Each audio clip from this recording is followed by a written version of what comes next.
All right, now, everybody. Quiet, listen to me. We're going to start a show.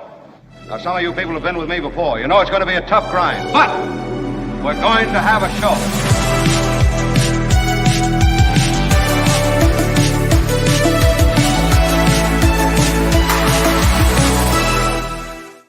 And good morning, good afternoon, good evening. Welcome. It's our Friday show. You may be watching it in delay. I wouldn't blame you. Sometimes I like to delay the deliciousness of this show to another time. I get it. You time shift. That's very, very cool. Here with Kim. Kim, how are you? Kim, you are riding herd over so much today. Friday Fabulous Florida today. You've got politics. We're going to park the politics till the 11 o'clock hour, the second hour of the show, with Michael Shure, Jim Avila, whatever configuration of those two shows up. But they're both brilliant, and they both have great takes on things. Yeah. And then Michael Snyder, the culture blaster, every version of a review. I continue at KFI, so portions of this program are recorded, like this one. But it is terrific to be able to spend some time here, and it is my continued commitment to this project to be here as much as I can be, recorded or live. So that's where we are. I've got a lot of stuff before we go away. If you want to keep us alive, there it is on the screen, themarkthompsonshow.com. Click through to Patreon or PayPal to be part of our community. There is much to talk about. I like to start on a happy note if I could. That's nice. Yeah. I mean, there's a lot of sad in the world, to be honest, and I'm usually focused on it. But let me put my credibility glasses on and find into the happy file something that just made its way in. Al Pacino becoming a dad again. How about it, everybody? That's pretty cool. Yeah, I knew you'd be excited. Al Pacino. Let's talk about this guy and learn about the new Papa. He's Al Pacino, everybody. You know him. He's an Oscar winner. Santa Woman, The Godfather. He's Al Pacino. You know him for Serpico. Back in the 70s, he was the it guy. Terrific actor and apparently prolific in the baby-making area, well into his 80s. He is a dad again with his girlfriend. Her name is Noor Alfala. How about it for Al and Noor, everybody? They welcome this new baby into the world. Now, Noor is not 83. She is 29 years old, and they have welcomed their first baby together. It's a son. The baby's name is Roman Pacino. And there were medical ethicists who were involved in trying to shame Al Pacino on this deal. And by the way, ethicist is a ding word, yes. It is? Oh, yeah. Oh, Ethicists? Yeah, absolutely. Yeah. It's not even close. How dare you even question it? So the deal with Pacino and Alfala is that they've been together since April of 2022, and the romance turned to baby making. Yeah. Now, Alfala, this is not her first celebrity hookup, but there she is with Al, and she looks happy and he looks happy. He looks a little raggedy. That's Al's look, Kim, please. That's the way it is? Okay. Yeah, I mean, that is his look. But she says, our ages didn't matter to me. Yeah. And she, before Al, was with somebody who you may know. She was with Mick Jagger, everyone. So she likes him famous. And she's got one famous, and she's had a baby with him. She also, apparently, before Al and after Mick, hung out with Clint Eastwood for a while. That's, yeah, I'm just saying. Okay, all right. Wow. Now, Clint Eastwood recently turned 93. So she was with him a couple of years ago. He's still about 90, you know. I don't know the nature of that relationship, and it hasn't been well documented, but we do know. I think we can guess. I do know that Al Pacino and Noor Al-Fala, they do have a new baby boy, Roman. And so that news on the Mark Thompson Show, always welcome.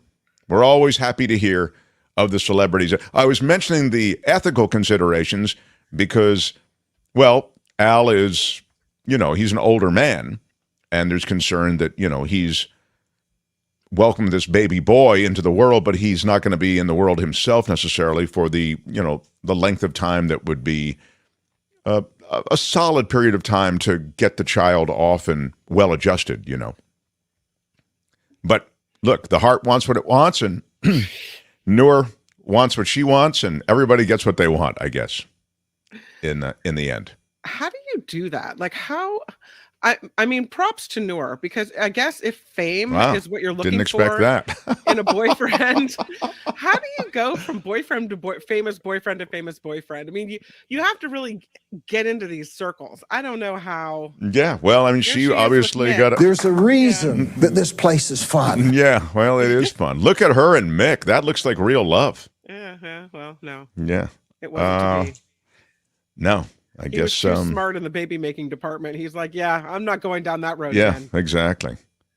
Smash the like button for that cute people. With your iron rod. Smash for these two for Al's iron rod. Smash it with your iron rod. Yeah. Goodness, yes. Yeah, it was really a What? I am just saying. I hope the two are very happy, and now I hope this child can find a good place in the world. I have news. Again, we've parked the political until the 11 o'clock hour. So if you're wanting Trump and you're wanting the law and you're wanting what's happening at the Supreme Court, it all happens with Michael and with Jim Avila in the 11 o'clock hour, the second hour of the show. I do have some pretty significant, I think it's pretty significant judgments in the world of the law and a pretty significant bust. Can we do it? Let's try it. Yeah. Let's do. In the criminal justice system, the people, pimps, addicts, thieves, bums, winos, girls who can't keep an address, and men who don't care, are represented by two separate yet equally important groups. A cop, a flatfoot, a bull, a dick, John Law. You're the fuzz, the heat, you're poison, you're trouble, you're bad news. These are their stories. The significant judgment I was talking about was the ruling in that Starbucks case. A New Jersey jury ruled unanimously in favor of this former Starbucks employee who sued the company for wrongful termination. She said she was fired for being white.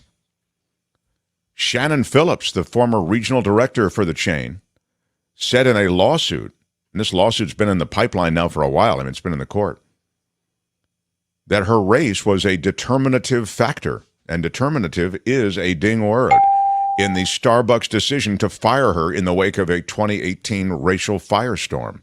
It is true that Starbucks was reacting to that entire situation with what appeared to be some sort of racism associated with people being asked to leave the restaurant or, those allowed to linger, those not.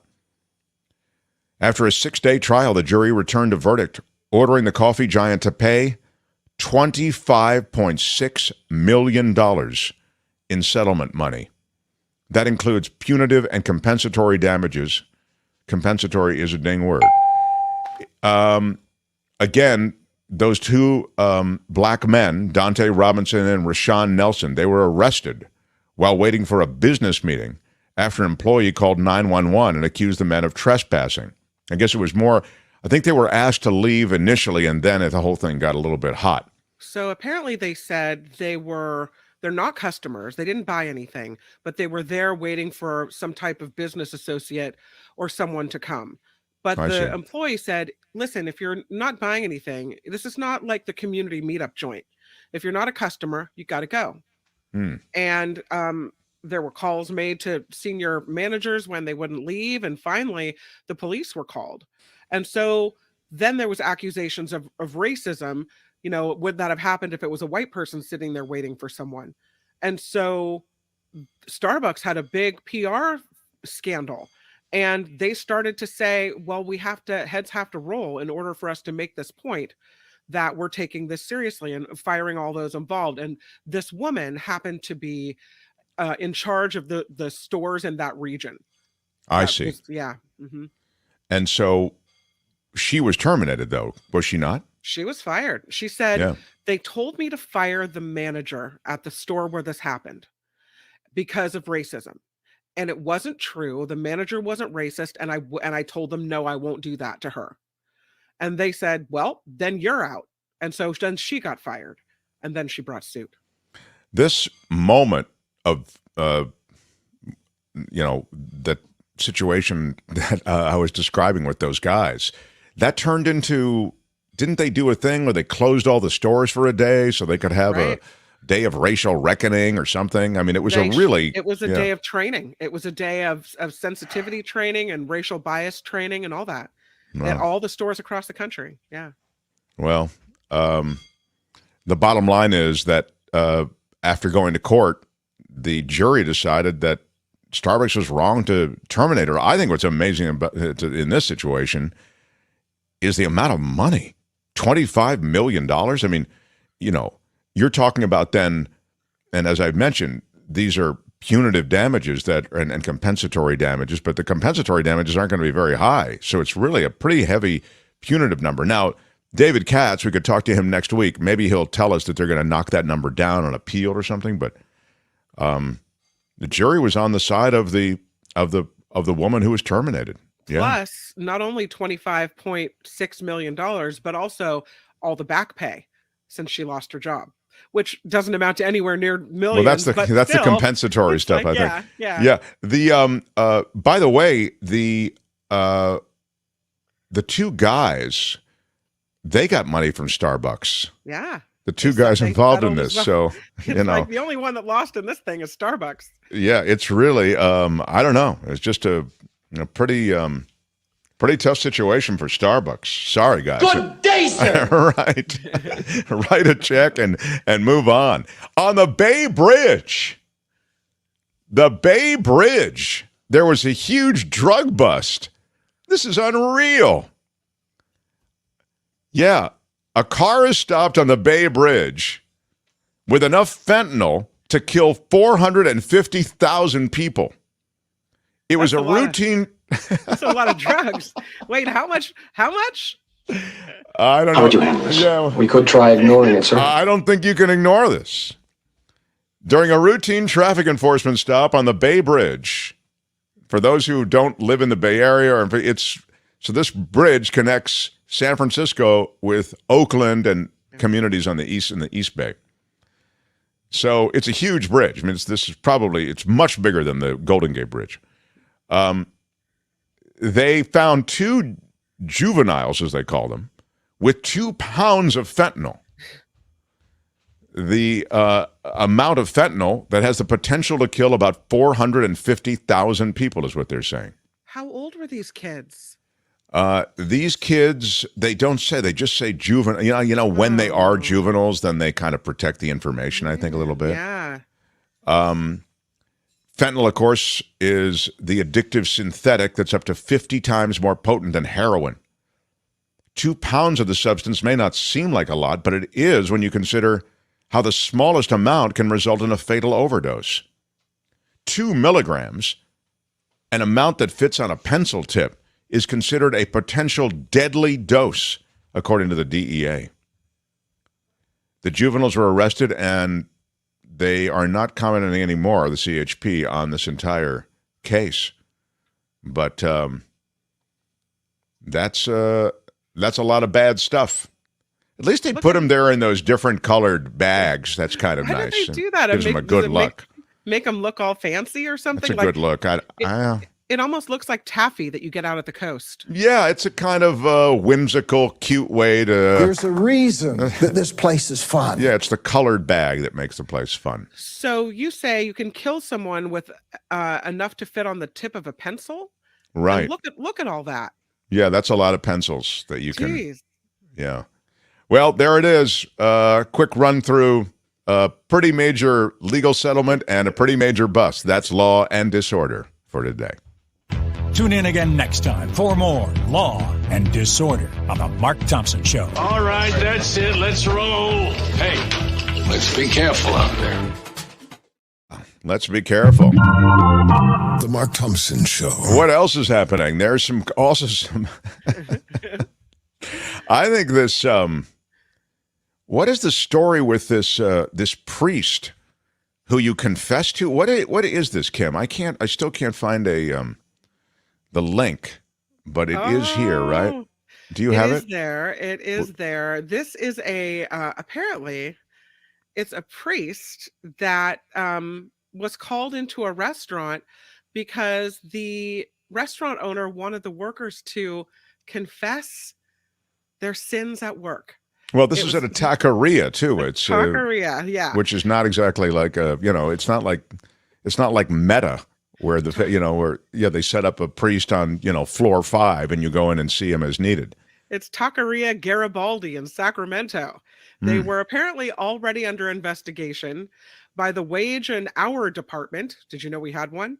When the owner, Eduardo Hernandez, apparently offered the services of the priest to the employees, according to the San Diego Union Tribune. Seriously, what the so was it an opportunity then for this Eduardo to find out what was going on with some kind of misdeed at the taqueria? Only for the Catholic workers. Okay. To describe the experience, they say, is unlike any confession they'd ever experienced before. Oh. One worker said, "I found the conversation to be strange and unlike a normal confession.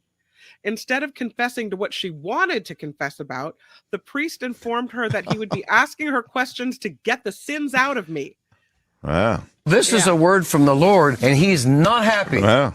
He asked if I ever got pulled over for speeding, if I drank alcohol, if I had stolen anything.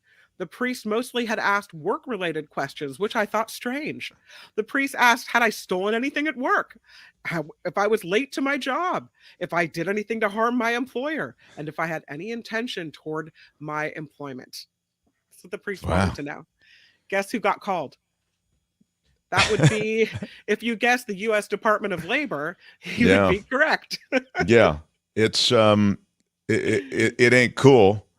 And so the taqueria has agreed to pay $140,000 in back wages for shortchanging 35 employees and attempting to use a priest. And let me tell you something that's important to know about this priest.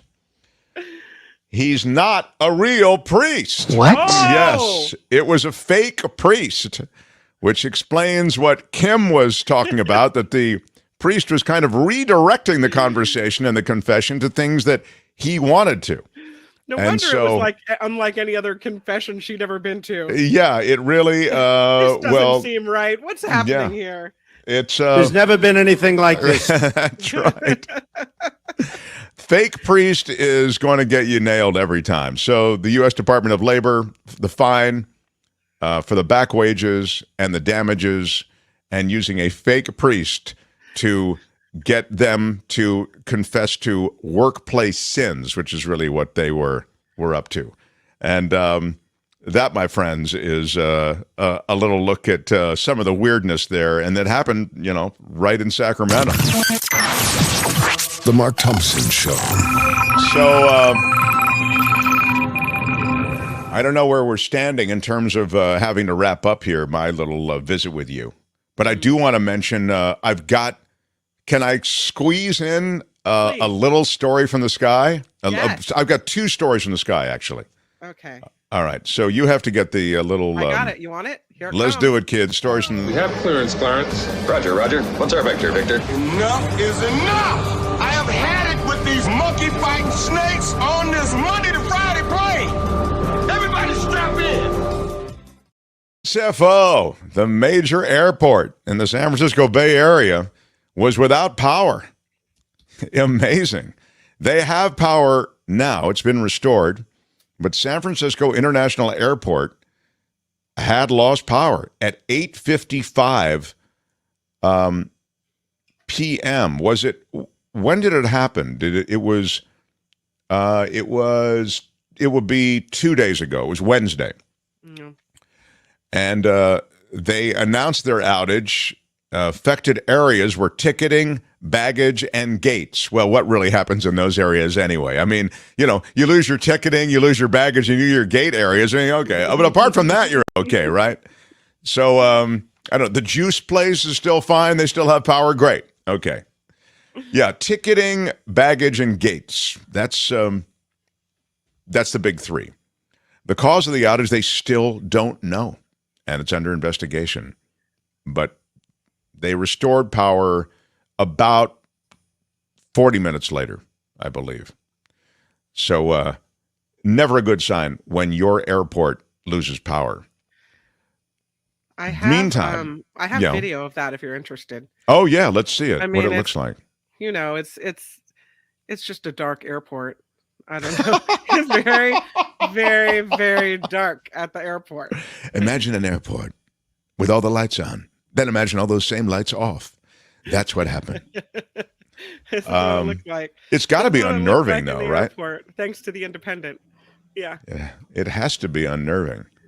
Very, very dark in there. And there it is. Wow, just dark airport. Out. Yeah. Everyone's all right. You have lights coming in from outside. What do you guys want? It's just, the thing about air travel is just so awful. It's just so uncomfortable. It doesn't have to be that way, but when something like that happens, it's like, oh my God, Yeah. The other thing I was going to mention to you is on a Delta flight bound for LA, they had to divert to Salt Lake City. There was a mechanical issue, so they divert. But because of some screw up, the emergency slide deployed inside the plane. Okay. So,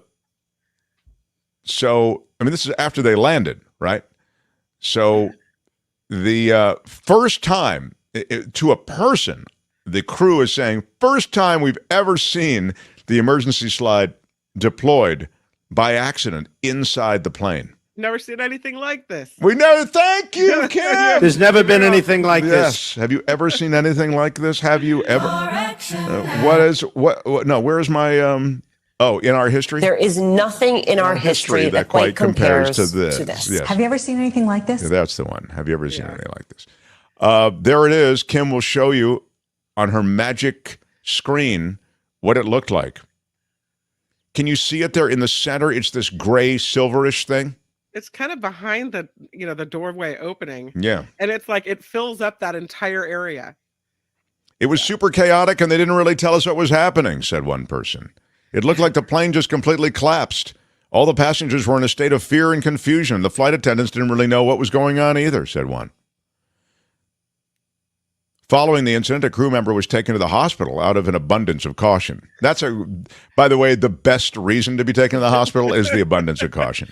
Well, I mean, she probably heard that thing going and her heart probably stopped. Yeah. Airline employees fixed the mechanical issue on the original jet, but they still booked everybody else on a different plane. That is a wrap on that and on Stories from the Sky. This has been Stories from the Sky. The captain has turned off the seatbelt sign, and you are now free to move about the cabin.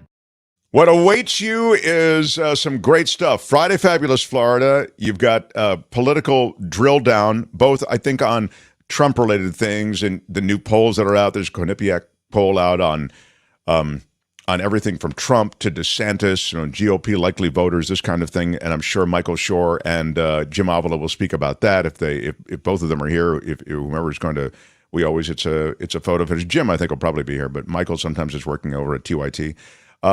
And then the Supreme Court, they may want to comment on some of the decisions out of the Supreme Court this week. It's been an active week, and it continues to be an active docket. So all of that still to come. And the great Michael Snyder, the culture blaster, he will be here as well. A lot of show to be done. Smash the like button like a boss. With your iron rod. Smash it with your iron rod. It costs you nothing to give us a thumbs up. And I would encourage you also, as we try to grow this show, to share the show if you can. Share it on Facebook, particularly, where there are a lot of people, I think, that don't know that we're here. We're close to what we need. we need just 11,000. I just want to find 11,780. That's all we want, 11,780. And then we're going to want another number much bigger. But for now, we can see 11,780 from where we are. We are at 11,600 and change. Really? I think that's right. Oh, and so what are we going to do when we hit the number? That's your department. You better cook up something good. How is it my department? Am I the event organizer as well as the news person? I just want to find 11,780. Yeah, so try to find people who don't know about the show. Share it on Facebook particularly. We need subscribers and we need people to join our community. So and then Kim will have the biggest, I'm the events department. The biggest celebration ever. Department. I mean, honestly, when you see and are part of the celebration, when we reach 11,780, I think you're going to say that there's never been anything like this. Yeah. So it's somebody wrote something in the comments yesterday. And let me just try to remember what it was. I know what it was. Something like this. We need Mark back is what they said. No. No? It was something, the people always write that, or they go, thank God Kim's there and not Mark, or something. You'll always get haters on both sides. Yeah. But the thing I'm thinking of is they said, enough with the, I'm not going to cry. Oh. Well, because remember we had that lady said, I'm about to cry. Because she was a Trumper. And she was so overwhelmed that the former president was in the Miami courthouse. Right. And so we kept playing the, I'm not going to cry, that we kept playing it. Yeah. And she wrote that, enough with the, and when that happens, just to tell you, when you write, you need to get rid of, I'm not going to cry. What happens? Albert insists. I'm not going to cry. That we run it more. So you can look for that also today. Albert, thank you. Yeah, and blame Albert. Okay. Albert curates Friday Fabulous Florida. He's done a great one. He always does. Kim's got some video from her family vacationing in Florida today. Yeah. So there's good stuff. Smash the like button. Thank you. Please share the show and get us to 11,780. And we will talk in a few moments. What could this be? Let's look. I'm so excited. It's the Mark Thompson Show.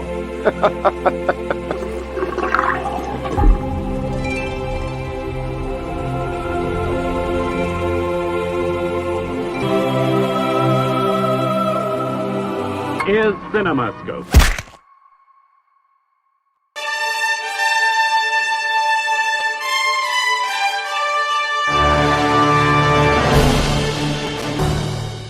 I'm Kim McAllister on the Mark Thompson Show on this Friday edition of the Mark Thompson Show. Coming up, we have Friday Fabulous Florida and a lot of pictures and some fun stuff with this one.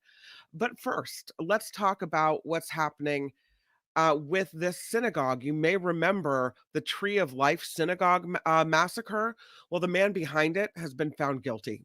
The 50-year-old male shooter was on trial for the deaths of 11 congregation members at the Pittsburgh synagogue in 2018. He was charged with multiple murder and hate crimes in what is being called the deadliest anti-Semitic attack in U.S. history. Meanwhile, the Minnesota Police Department discriminates against Black and Native American people. That is what U.S. Attorney Merrick Garland said while he was revealing the findings of an investigation prompted by the death of George Floyd. The investigation also found the department routinely violated the rights of people that were engaging in protected speech there. The Supreme Court still has not issued any rulings on a couple of cases that were expected today involving affirmative action and President Biden's student loan debt relief plan. The two cases involving Harvard and the University of North Carolina will determine if race can be used as a factor in college admissions. Meanwhile, there are two cases centered on Biden's plan to cancel some student loans that have also yet to have opinions issued on them.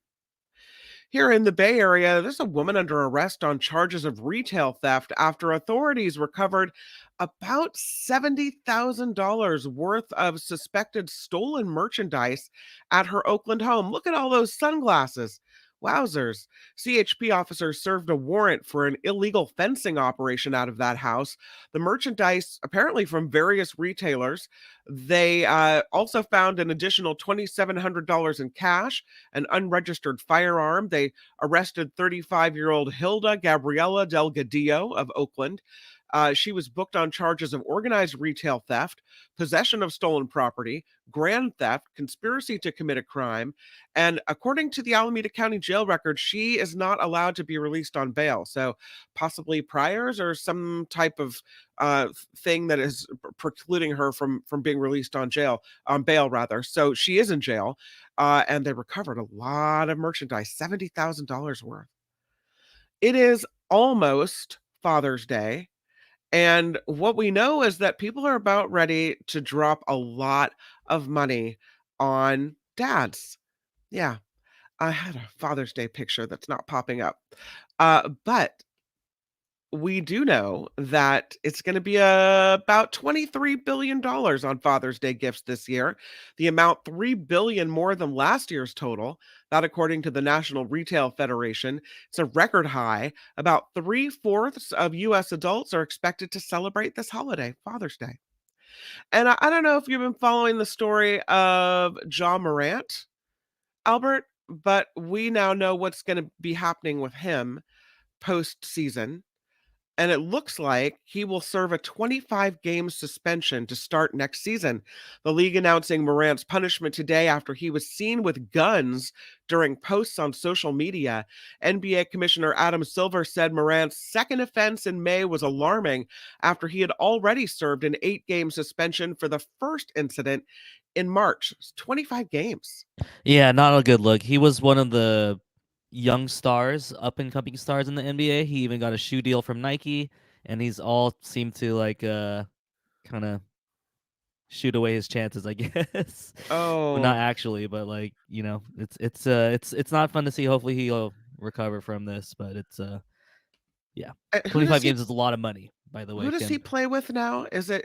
He plays for the Memphis Grizzlies. Yeah, We're still the Grizzlies. Okay, so it's 25 games. So he forfeits all the money he would have made per game.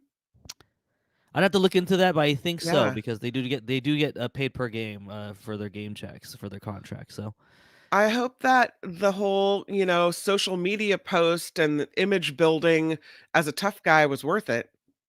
I know it's weird because it was his friend who was recording live. You just can't record live. You got to keep your friends.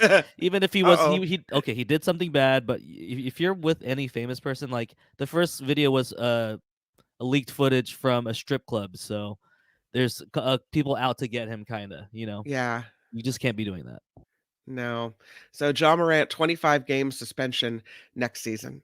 I'm Kim McAllister, and this is The Mark Thompson Show.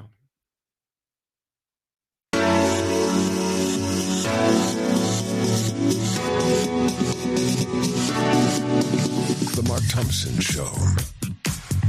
Smash it with your iron rod. Who's Mark Thompson? Hey, which one of you is Mark Thompson? What he's got going here is a situation. It's unbelievably offensive. Put up your pants, my man. Pull up those pants. Ralph Nader just sent me a book. Did he send you one too? I offer this sincere apology to you today. Everything is going extremely well. Call me a liar. Now what you call me? You, sir, are a liar. You are a cover-up artist, and you are a liar. Liar, your pants are on fire!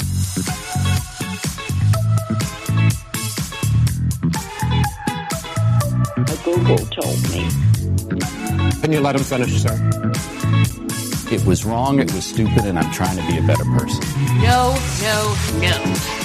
I'm going to tell you what I think. What are the porn stars doing?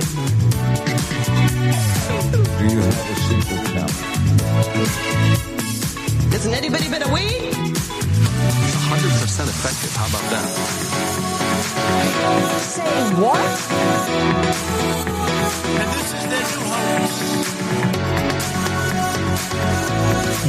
is no defense for my conduct. I misspoke. I stand corrected. And I wanted to apologize to the Asian community, the Asian American community.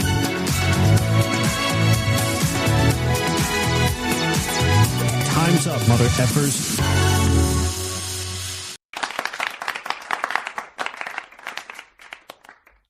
It is Friday, and that means, Albert, we are bringing on John Daly, former producer, a super producer, I would say, of the Mark Thompson Show, as we start Friday Fabulous Florida. I was going to make you say it. And what? It's not super producer.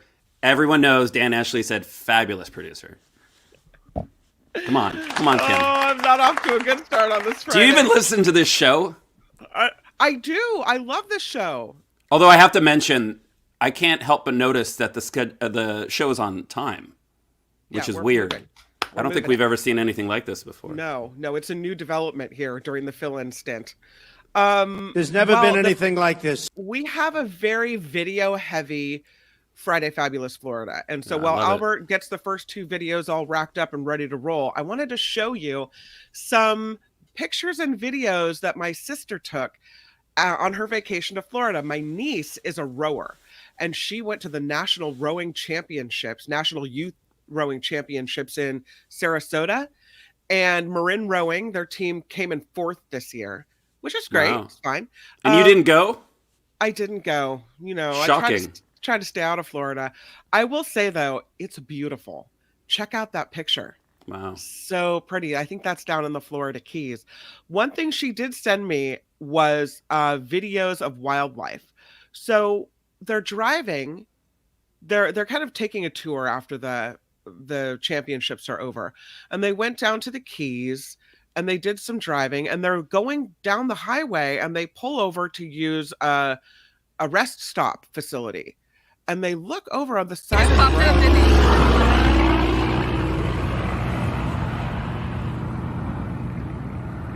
Just right alongside the highway there.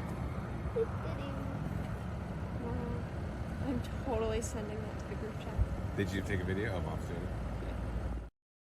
it? Right alongside the highway. He's just chilling. He's hanging out there, just because, I thought that was pretty funny. They went to another place, and a warning sign, no wading or swimming. Humans or pets, mangroves equal crocodiles.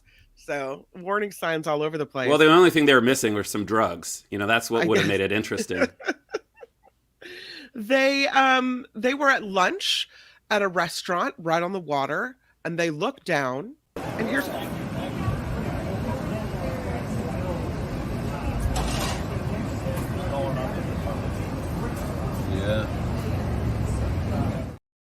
a big old shark right there swimming right by. So that was kind of exciting. And then, and I don't know if you'll know what this is. I had a hard time trying to figure it out. They found these creatures, one could say. And at first they didn't know what they were, but I'll send you a video and see if you can figure it out. I'll show you the video. Here it is. Pretty prehistoric time. I've never seen one of those. I've seen tons of pictures of it, videos on them, and documentaries on them. There's never been anything like this. He's towing one behind them too. They might be mating. I don't know. Probably are. I don't think he might be coming up here to lay his eggs. I don't think you can eat them. Yeah. You know what they are? Like a ray? Like a manta ray? Horseshoe crabs. Oh, apparently okay. this prehistoric horseshoe crabs, and they were mating in the little lagoon there, but they're seeing all kinds of wildlife, all kinds right of now fun it's things. mating season, and they're hungry. Thank you, Jim. Look at that. At night, the little beach huts are all lit up in different colors. So pretty sunsets. That's Florida. So, we make fun of Florida, which we're about to do again. But there are some pretty parts to it. Well, that's how Florida lures you in. Is that what she did say is it's like a mirage. You think you're seeing water. You're seeing nice when stuff, I was a kid, you would see Florida and California in magazines. They looked the Right. same. You're like, oh, it's the same. It's not the same. No. She was saying it's so beautiful, but it's so muggy and hot. Yeah, that's the other miserable. thing. Yeah. She said, if I had to pick between Hawaii and Florida, I would pick Hawaii. It's just too hot here. Okay, so let us begin with our Friday Fabulous Florida, because we have a doozy of, we'll go crocodile right off the top here. It's time for Friday Fabulous Florida. There is a gigantic alligator in my kitchen. A look at the weirdest stories from our weirdest state.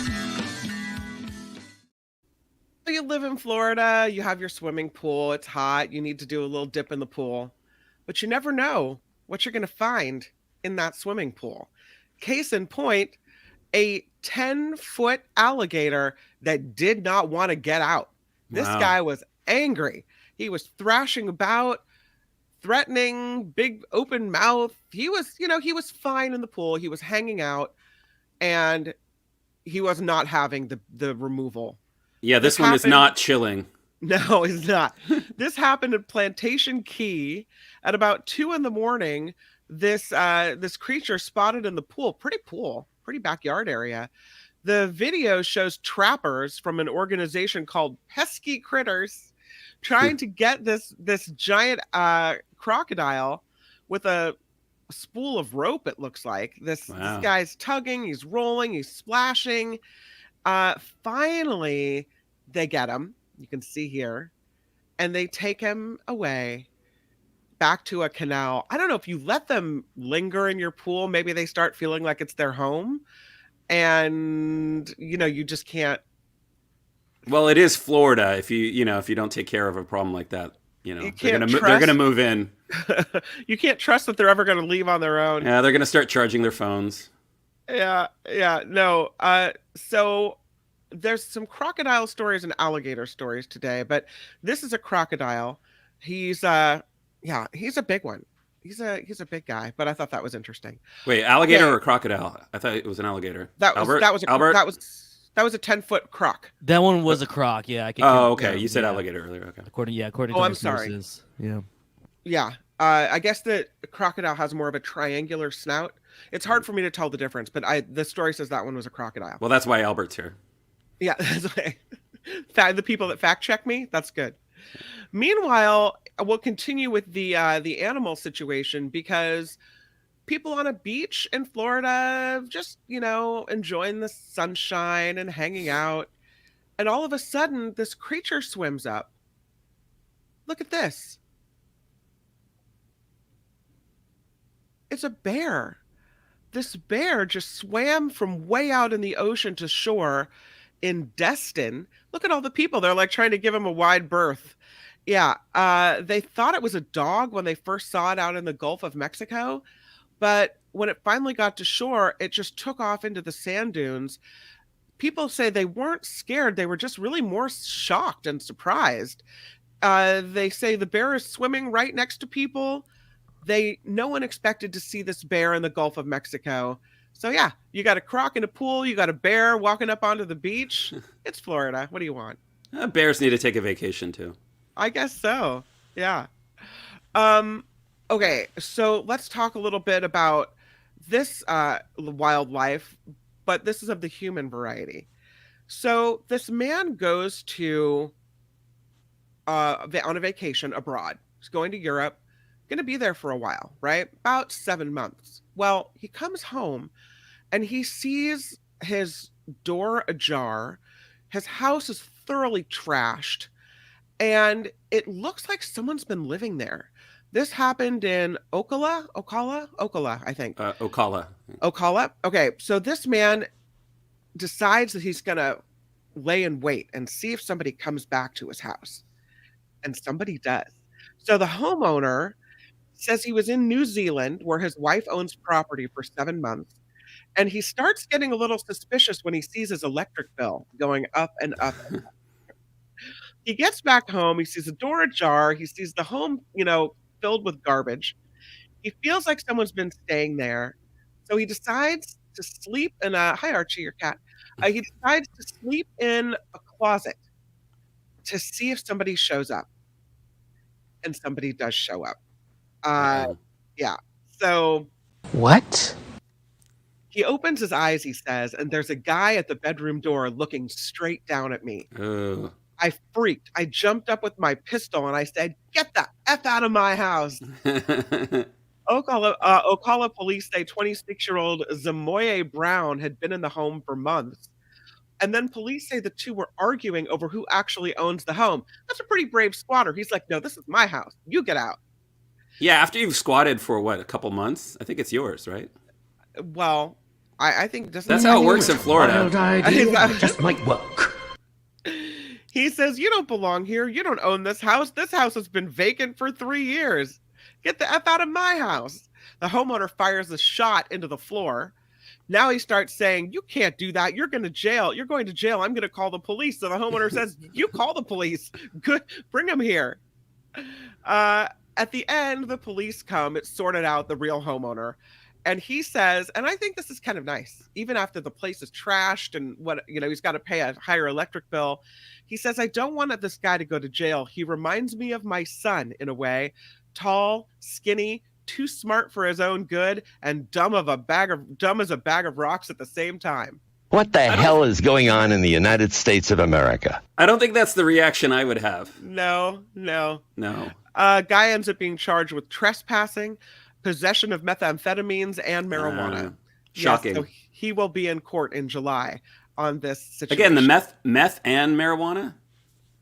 I guess it depends on the day. Well, you never know how you're going to feel, Yeah. Let's go to the next story, because there's a woman only wearing a towel accused of flashing children, and her excuse: "I was just too lazy to put some clothes on." Her name is Giselle Robinson. She is 36 years old. She's now sounds like a dating show. Yeah, she's your hot match. She's now in the Lake County Jail on 2 counts of lewd or lascivious exhibition. The officers were called to the Dollar General, where all the good things happen. And they saw, after 2 children saw this woman naked in the parking lot, both of the kids under the age of 16. Oh, the kids said Robinson walked over to the car they were in from a nearby Circle K to ask if they had a lighter. She's a real class act, Robinson.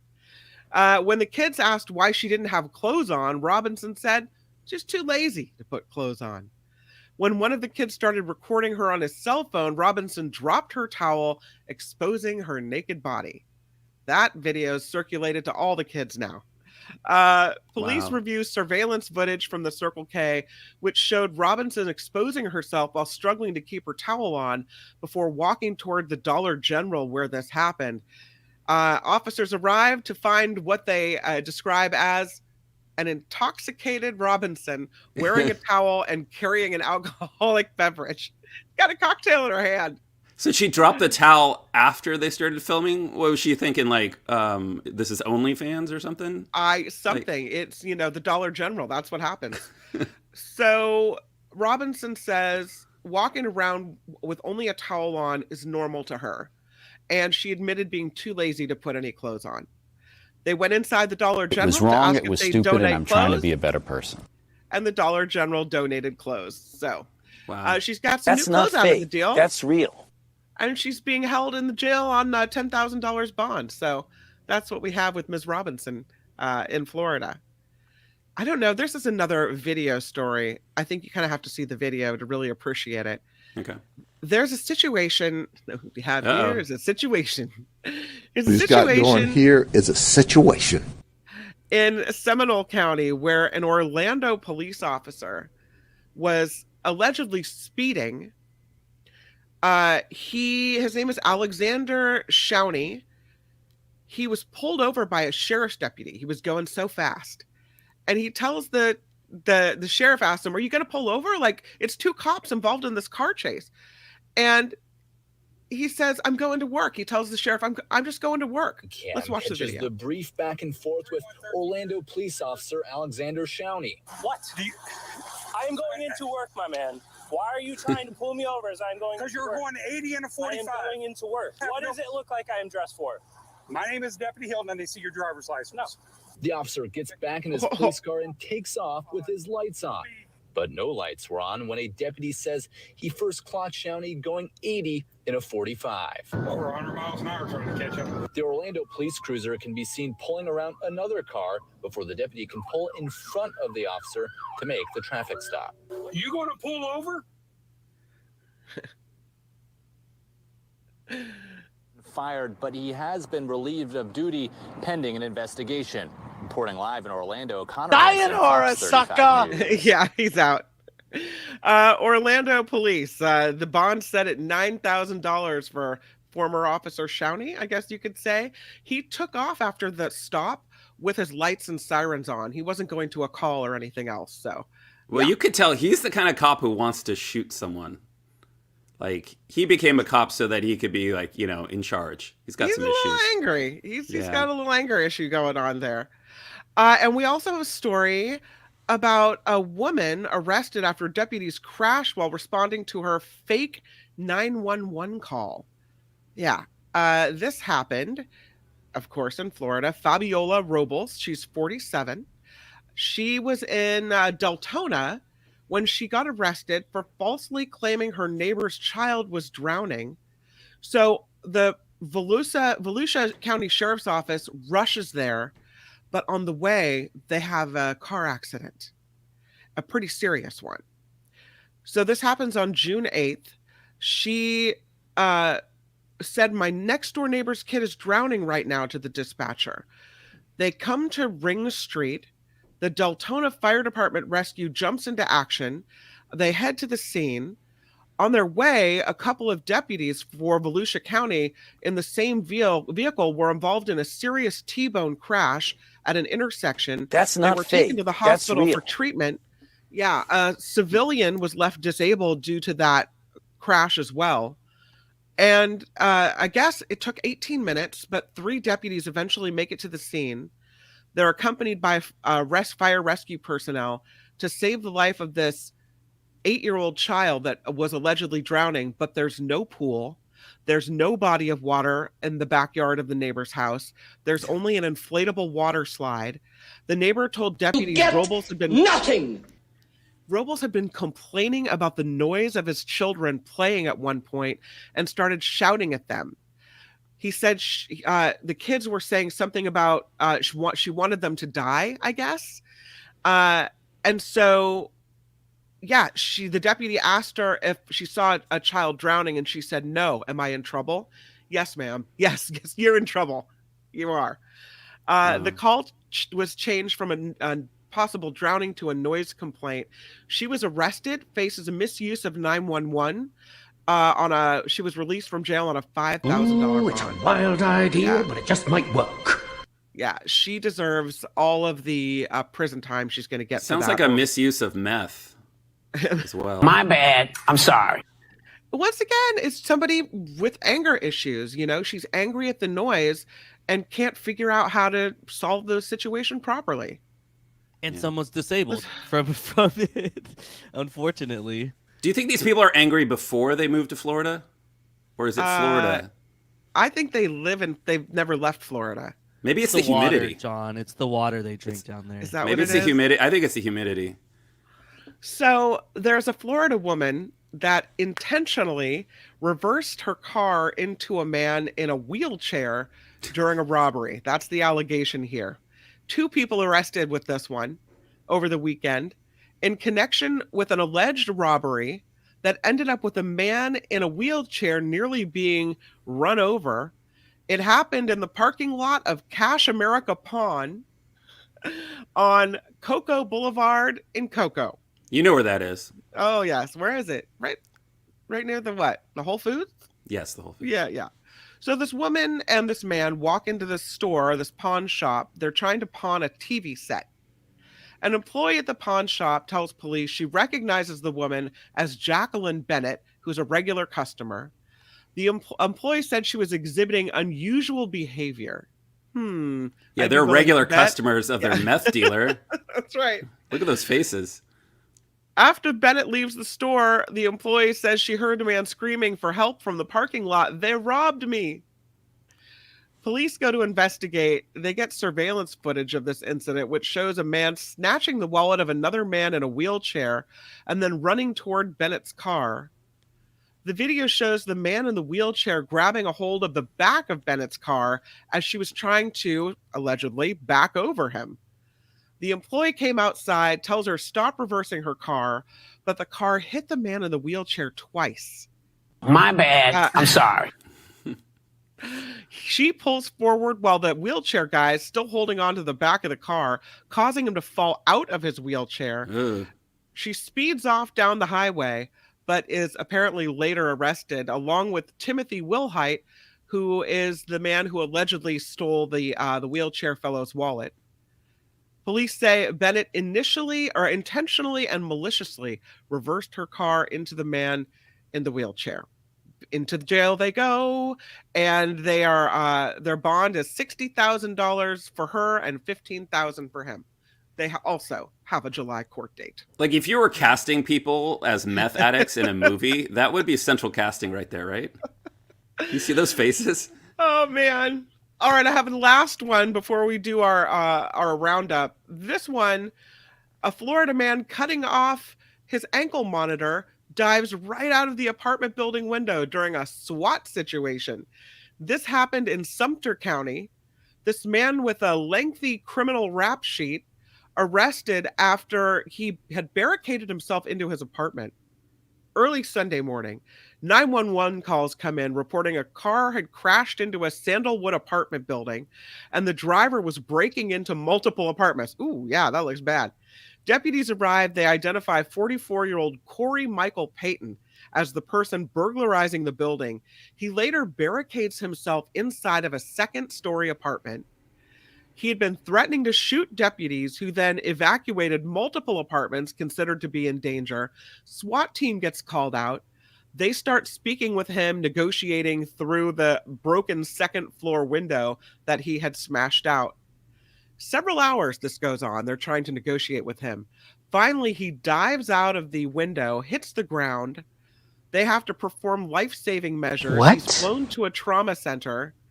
After the incident, deputies find Payton's ankle monitor inside one of the apartment buildings. He was on parole for burglary. He was already on parole and supervised release. His criminal history includes 139 prior felony charges with 30 total felony convictions. So he's doing pretty well. Yeah, but why not add one more? What's one more at this point? 139 charges with only 30 convictions? Maybe he's trying to break a record. Guinness I can't book? talk. Yeah, Guinness record. So that's fine, man. You know, we appreciate Corey Michael Payton for all his contributions to society. I think he even gave himself his own sentencing, right? He jumped out of the window and he just almost killed himself. I think that's his. That's what you get. Just try to walk it off. That's your. Did he scream 140, baby? So let's just recap. We had the angry gator pulled from the pool. We have the bear swimming to shore. We have the squatter who says, "Get the F out of my house." No, this is my house. We've got the Florida woman who's too lazy to put on clothes. We've got the police officer pulled over by the sheriff's officer for speeding allegedly to work. We've got the 911 fake caller, because she was angry over kids making noise.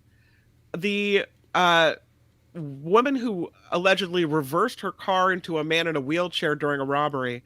And the crashing into an apartment building, cutting off your ankle monitor, and diving out the window. Your favorite, Sean Daly. I think I have to go with the apartment dive, right? Really? I mean, that's so Florida. It's kind of like a Rube Goldberg of Florida. I like it. What do you think, Albert?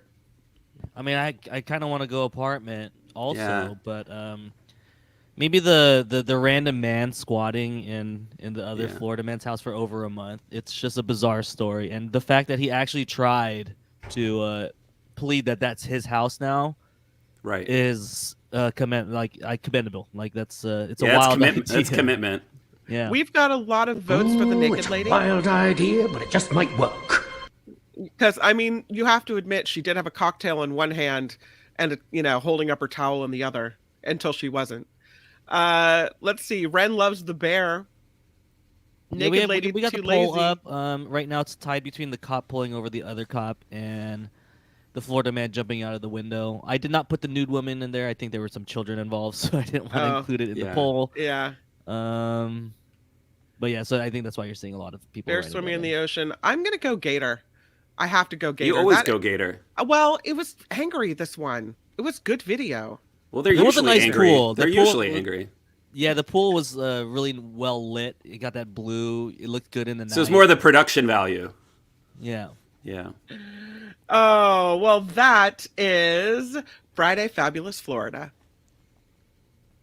This has been Friday Fabulous Florida. There is a gigantic alligator in my kitchen. Y'all come back now here. Daly, always love it when you stop by. Thank you for being here. Have a great weekend, everybody. You too. Bye. Out of time. Bye-bye. See you later. All right, let's do just a little bit of news, and then we will welcome Jim Avila and Michael Shure to the broadcast, talk a little bit about politics. But first, some news here on The Mark Thompson Show. The Mark Thompson Show.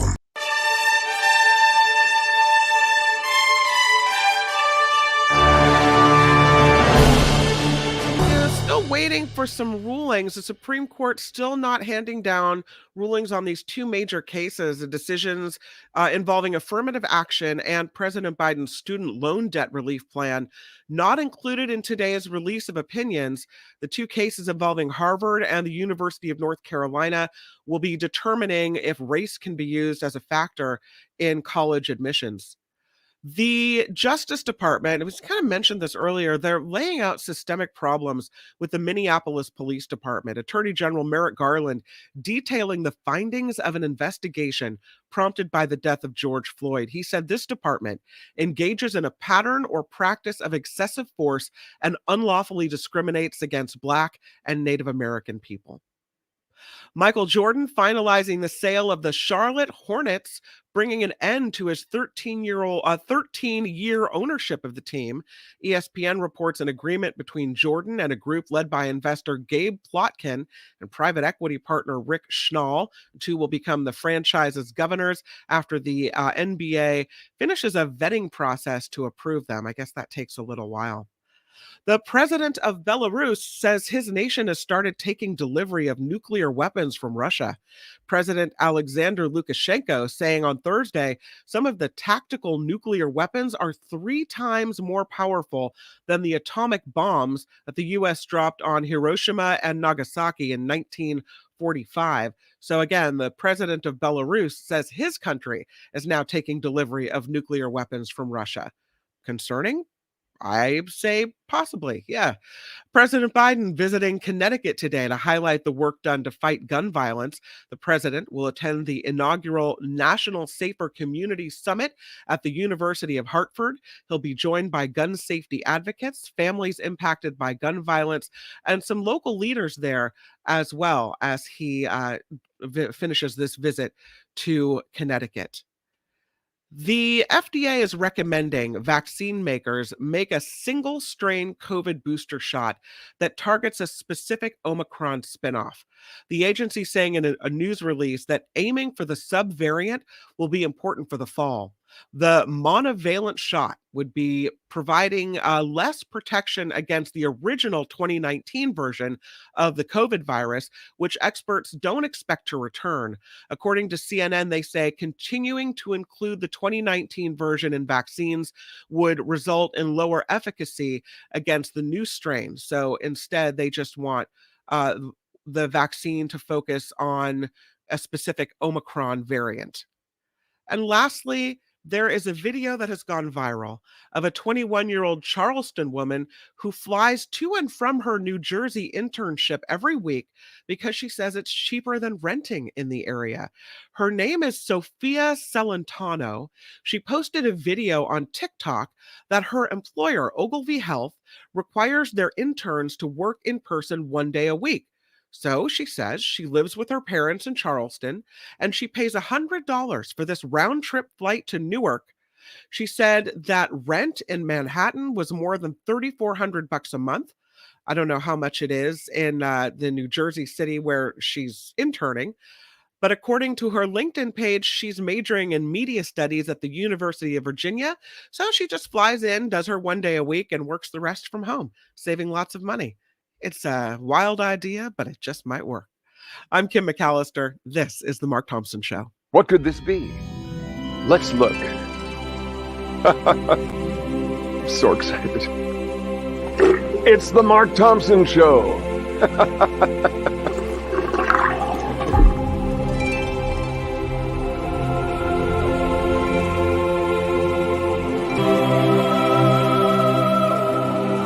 Is CinemaScope. Feel it in your soul. The Mark Thompson Show. Oh, it is Friday, and that means political discussion that I wait for all week long. Let us welcome our guest. You know Jim Avila. He is a Peabody, Emmy, and Edward R. Murrow award-winning journalist, a former senior correspondent at ABC News, veteran White House correspondent. He's amazing. He's Jim Avila. Welcome. Morning. Hi. This next guest, you know as well, he's forgotten more about politics than most of us will ever know. He's Michael Shure, everybody. Smashed it. Hey, guys. Hi. So we're waiting for the Supreme Court ruling that that hasn't come down. I don't know when it will, but I've been kind of watching that this morning. Any thoughts about the Supreme Court and decisions today? Jim? I don't know which one you're talking about, Kim. I'm talking to both of you. Anybody with an opinion, chime in. No, I don't mean, I don't know which Supreme Court ruling you're talking about yet. So there was two that were expected today. One ruling was on the president's loan forgiveness, student loan forgiveness. And the other one was on using affirmative action in college entry. Well, those are big ones. And yeah. I didn't realize they were coming down today, but they're not. Apparently they didn't rule. So okay. So yeah, we have to continue to wait. We do. The student loan one has been controversial because I guess there's a lot of resentment out there from people who paid their student loans, and now they think that everybody should be punished by banks, since they were. So we'll see what happens with that. I personally, believe that college should be free. So, I'm Mr. Progressive. So I guess I should move to Norway or to Sweden, but it's too damn cold. I like the weather too much in LA. And the other one, the thing. Well, go ahead, Michael. You go ahead and talk. Well, I think what the thing to talk about that Jim and I talk about a lot is politics here. What are the politics of these rulings, right? I mean, whatever the court rules, if you go beyond the substance of it, which agreeing with Jim on how college should be paid for, and if we do it right, and if there should be forgiveness of student loans, it's a slippery slope because you could forgive student loans and then tomorrow you start giving them again. What happens to the people going forward? Is it essentially going to be done again in X number of years? But the political side of it is what is fascinating going into an election. The president, regardless of this ruling, is going to say that he fought for this. He's going to be able to have this as he goes after younger voters, recent college graduates, college students, be able to say that. Similarly with the affirmative action, which has been challenged at different times, actually has lost ground in most recent cases. It's still something the president can say. We have to make sure that the courts uphold this as he goes out and campaigns. Similarly, for whoever the Republican opponent is, they're going to try and make hay out of these rulings. But the substance of them, you can believe what you want. This court ruled yesterday on indigenous peoples in a way that they didn't think they would rule. Not as big a case, not as well known. So activist judges, if that is in fact what we have, activist justices, the court leans away from that on what are considered two somewhat progressive issues. So Biden starts his campaign. This first big campaign event is on Saturday in Philadelphia, and that's among labor unions, which is his other strength. And labor unions are getting stronger a little bit now. There's a bit of a turn toward the American worker, and I think Joe Biden wants to capitalize on that. It's going to be interesting. What's going to be most interesting there, though, I think, Kim, is whether or not Joe Biden mentions in any way the Trump indictment, Trump arraignment. He's been very careful to avoid that. Yeah. I think that's a good strategy to avoid it. Let it proceed just on the facts. There's no reason to capitalize it. It speaks for itself. There's no reason for Joe Biden to come out and say anything about it. Yeah, no, I think he has to distance himself as much as he can from that. Did you see, though, speaking of Trump, the stop that he made, and I think we have video of this, right after he leaves the Miami courthouse, he goes to this little restaurant called Versailles. It's in Little Havana. And he goes in there and he's got a bunch of supporters there and they're all happy to see him and slapping him on the back. And he shouts, "Food for everyone," as if he's paying. Well, I guess everyone orders food, and guess who skips out on the bill? Yes, Trump skips out on the bill. It was just a platform, right? He wants food for everyone. He wasn't saying that he's going to buy food for everyone. Yeah. Versailles. There's a long line of debtors for Donald Trump, starting with the Polish workers who built Trump the Tower. Polish guys who constructed all of his buildings in New York, and every lawyer that he's employed. They're all looking for money from Donald Trump. So it's a long line. They're going to have to wait for a while. Versailles, by the way, not a small restaurant. Just so it's not. It is in Little Havana, but it's not a little restaurant. It's a 24-hour institution in Little Havana. Oh, okay. And Little Havana is a stronghold of Republican support traditionally. Though the Cuban vote went to Barack Obama in 2012, and so it's not automatic. Younger Cubans aren't what the older Cubans were, but they did come back to the fold for Republicans in congressional races and in the presidential race in 2020. So they'll have to see how that goes. But yeah, Donald Trump skipped out on a bill, as Jim said, not the first time he has done. Yeah.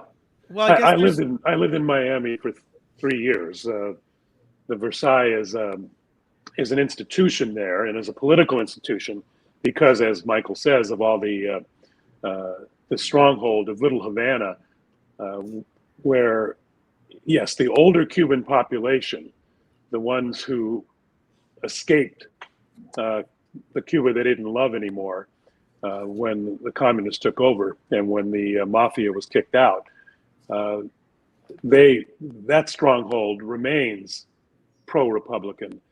But I was also married to a Cuban American from Miami, a lovely woman who is kind of a symbol of the younger generation of Cubans down there. And as Michael says, that's really changed. The Democrats are making great inroads among the Cuban population.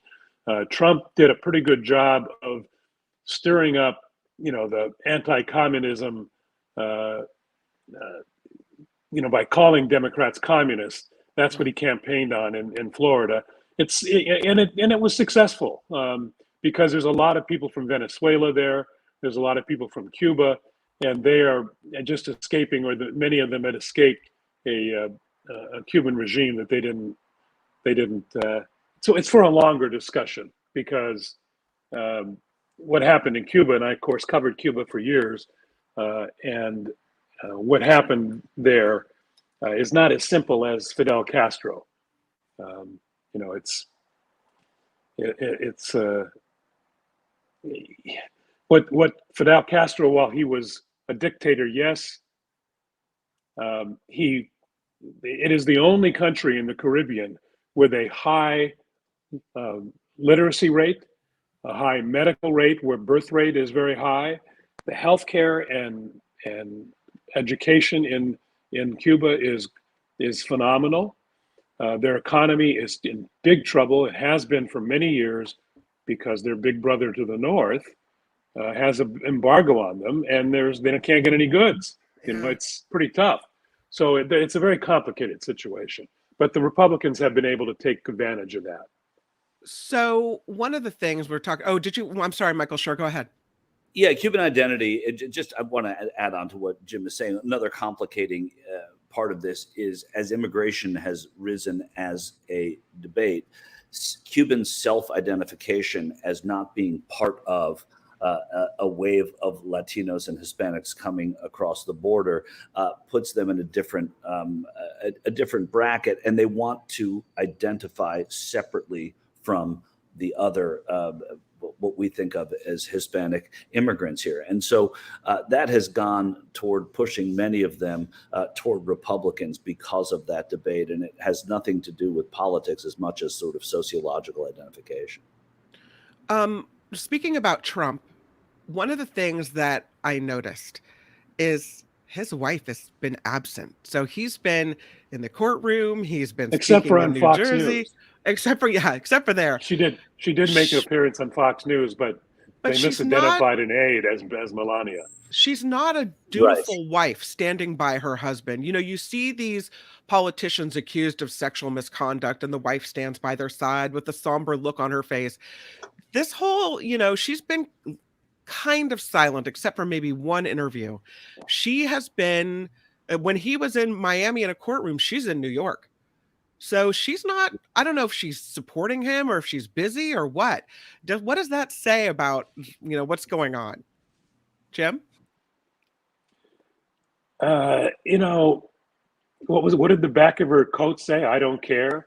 That's pretty much been, it's been pretty much Melania Trump's mode of operation since she's become the first lady. I mean, you didn't see her much there either at staged events on occasion. She's not, we've seen those memes and those pictures of her pulling away from her hand away from Donald Trump. It's never been the perfect marriage that we can tell. There have been some shots of her having dinner with Donald in Mar-a-Lago, in the roped off area there that they had the dining room table. But she's aloof and she's stoic, and I don't think we're ever going to see her come out, especially after what happened in New York. The charges against him of paying off a porn star. That's not something you're going to have. Unless you believe it's not true, and I don't know how you can believe it's not true after all of this. She's not going to stand up next to him. It's definitely not the Hillary Lewinsky response, right? I mean, it's way different. Michael Shure? Yeah, it is. It's also, 26 years later, 27 years later, whatever it is. I think that it also doesn't really matter.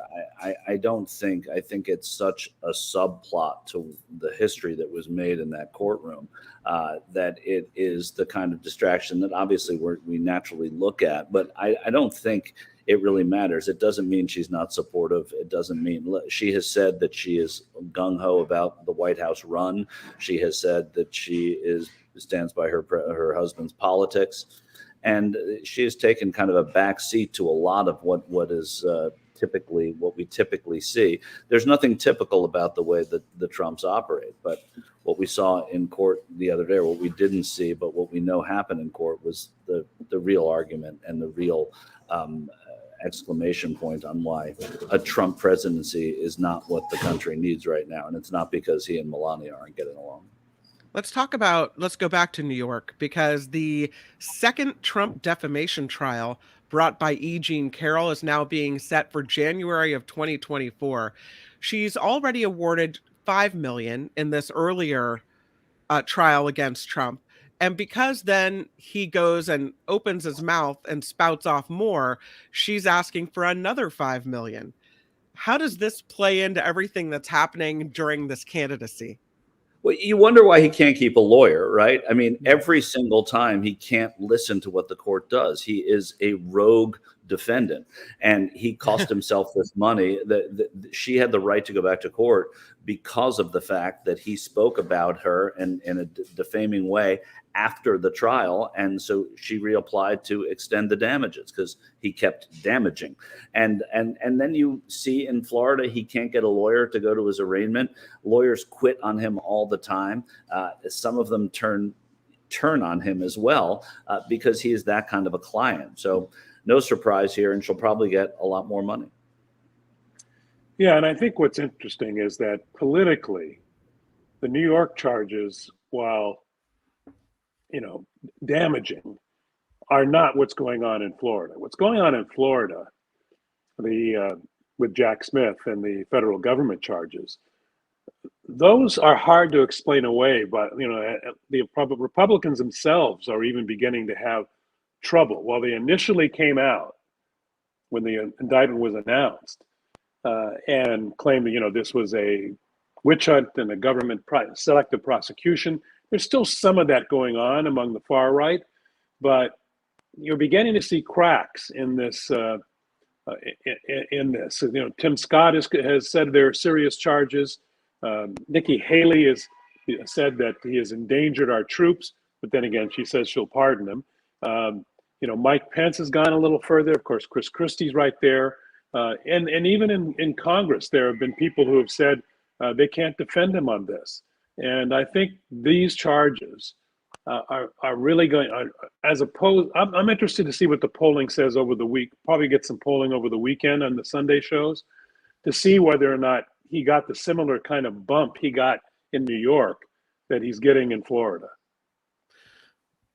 Oh, you're muted, Michael Shure. Yeah, already his numbers are have taken a little bit of a hit since the indictments. And while Jim's right and people have kind of tested the waters on what it's like to criticize Trump, there hasn't been a vocal mob against what he has done.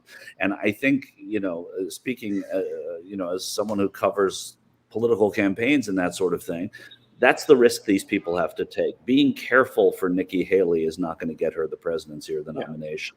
You might get her vice president, but it's not going to get her president. That's what they're. I think the ship has probably sailed on vice president, to be frank, for her, but that's another conversation. I don't think sticking with Trump is going to get her the presidency. I don't think, and I've got to be clear, I don't think going after him is going to get her the nomination either. But if that's what you believe, stick to it, because you are going to get some independent voters who come out in these primaries that or moderate Republicans who are going to vote for you over this guy if you are right about it. And, I think it's a risk worth taking for somebody. I was watching the video of this radio show where the host interviewed Mike Pence and asked him specifically, would he pardon Trump should he be convicted of federal charges? And Trump doesn't commit one way or the other and actually talks about the damaging nature of the charges. And the host then comes back on and, he's got his listeners or viewers saying all kinds of things like, you heard it here, we uncovered the truth about Pence, he's not a Trump supporter. There's a base of people that if these candidates don't say they would issue a pardon, they're going to be vilified by the Trump mob. Yeah, I think that what's shifting here is, as I said before, what you see in the indictment, those things are hard to defend. They can't defend them, what he's accused of doing. So what they're trying to do is, what they're doing instead is shifting the argument. And now the shift is, Hugh Hewitt today wrote in the Washington Post, that prosecuting a president is bad for the country and they should just let it go, that this is all bad for the country, that we should pardon him, let him go. So they're not arguing about the substance of the charges. What they're arguing is whether or not the country, whether a Democratic president should be prosecuting a Republican candidate against him. And we'll see whether that holds anything at all. Even as progressive as I am, I would be open to a deal if he would do a deal where he would, promise, okay, you can stay out of jail with an ankle bracelet, but you cannot run for president, and you cannot, you cannot be on social media. If he would accept a deal like that, then he can avoid prison. But he won't. The only thing he said is that he's open to a deal if they pay me damages, if they apologize to me. Well, that's not going to happen. So he's very far away from that. But am I okay with not putting the country through a trial like this and putting the country through the damage that there is of this? Yes, but under very strict conditions that he will not agree to. And there's so much in what Jim just said, and the question you asked him. I mean, Clay Travis has a right-wing audience of people that listen to his show. Most of those people would sooner pardon Donald Trump, but would never pardon Mike Pence. They think that he is actually the person who is beyond pardon because for having certified the election in the first place. So you're already going up against a mob there, and there's false equivalency between Watergate and Nixon being pardoned and and pardoning Donald Trump. There was the morass of Watergate, the length of time it took, the exhaustion, and the ease with which you could move behind it. Because Richard Nixon did not have a hold over a wide swath of America at that point in the same way Donald Trump does. So it would not go away. What Gerald Ford did, he got a Profile and Courage Award from the Kennedy Center, from the Kennedy Library, from Caroline Kennedy, for having done what he did in the pardon that many people still disagree with. Yeah. But the point is that this is, and I think most Democrats do not want to see him pardoned. I also think a pardon of Donald Trump, in which he gets to not run for president, is not necessarily good for Joe Biden, because there are a lot of people that think any of these Republicans would have a better shot at beating Biden than would Trump. And so there's that sort of angle to look at it too. So it's very, very loaded. Pence did say it was premature. Maybe it is, because he hasn't been indicted. He hasn't been convicted of anything, though he doesn't have to be. So we're almost out of time, but I did want to ask you about this. You've had J.D. Vance, who is preventing judicial nominees from being confirmed, and the White House is now accusing Alabama Senator Tommy Tuberville of putting the nation's security at risk as well. Apparently, he's a Republican, blocking more than 200 routine military promotions. He says that it's in protest of the Defense Department's policy to pay for travel costs for service members seeking abortion or reproductive care. But the White House is calling it shameful. They say that you shouldn't play politics with military readiness. Are these lawmakers doing a Trump protest kind of their own way? What's happening? Jim? No, I mean, oh, sorry. Michael? No, Jim? go ahead, Michael. Whoever, I don't know. This is typical. I'll be very quick. This is typical. I mean, senators have this ability to do this, to hold up legislation. One senator can do it. These guys are doing it and hold up nominees and votes. It's an old Senate tactic. I don't think it's reflected. I don't think it's directly involved with Trump, certainly in Tuberville's case, because I don't think he's clever enough to do that, perhaps in Vance's case. But I think this is attention getting, and this is going in a way toward your base when it comes to Tuberville. To Vance, it's curious. I think it's attention seeking, and I think he will fall before Tuberville does. And we haven't even touched what's going on in the House. I mean, this craziness in the House, where they've been claiming to have these tapes that show that Biden had taken bribes from Ukrainians. Well, where are the tapes then? Where's the proof? That's the because question. They keep saying it and they offer nothing. They have nothing, and now they say that the guy who had the tapes is missing and hasn't been heard from for 3 years. Yeah. The oligarch. The oligarch who has the tapes. Oligarch, yeah. It's and all this emanates from Rudy Giuliani. He is the person who supposedly had this information and pushed it to Congress, and they don't have it, and it just makes them a laughingstock, except for among that slim portion of people who only listen to, and probably not even Fox News. It's worse than that. It's actually the ones who listen to Newsmax and on the QAnon sites. It's only a very small portion. The polls do show that as opposed to those folks, the American population, independents and Democrats, which make up 65 to 70% of the population, believe there are serious charges against Trump, and that these right-wing people are crazy and they're holding up government. And there's going to be a reckoning in 2024, even if we have doubts about Joe Biden because of his age, which many of us do. I really believe the vote, just like it was in in 2020, the vote was against Trump and against these people, not for Joe Biden so much, that will hold up again in 2024. The vote will be against those folks.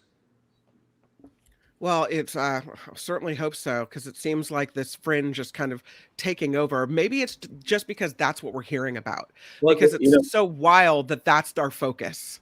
Yeah, what very quickly add to what you guys were just saying is that there are Republicans now in the House who are saying, it might be time to form some coalitions with Democrats, because this is going too far on the far right of our party, and that sort of thing appears like it can happen. Once you have one member of Congress say that, it's an important step.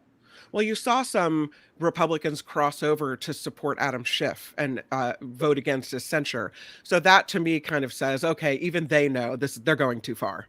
And the debt ceiling. And the debt ceiling was a vote that included both Democrats and Republicans in a rebuke of, the right wing. And that there's some hope there.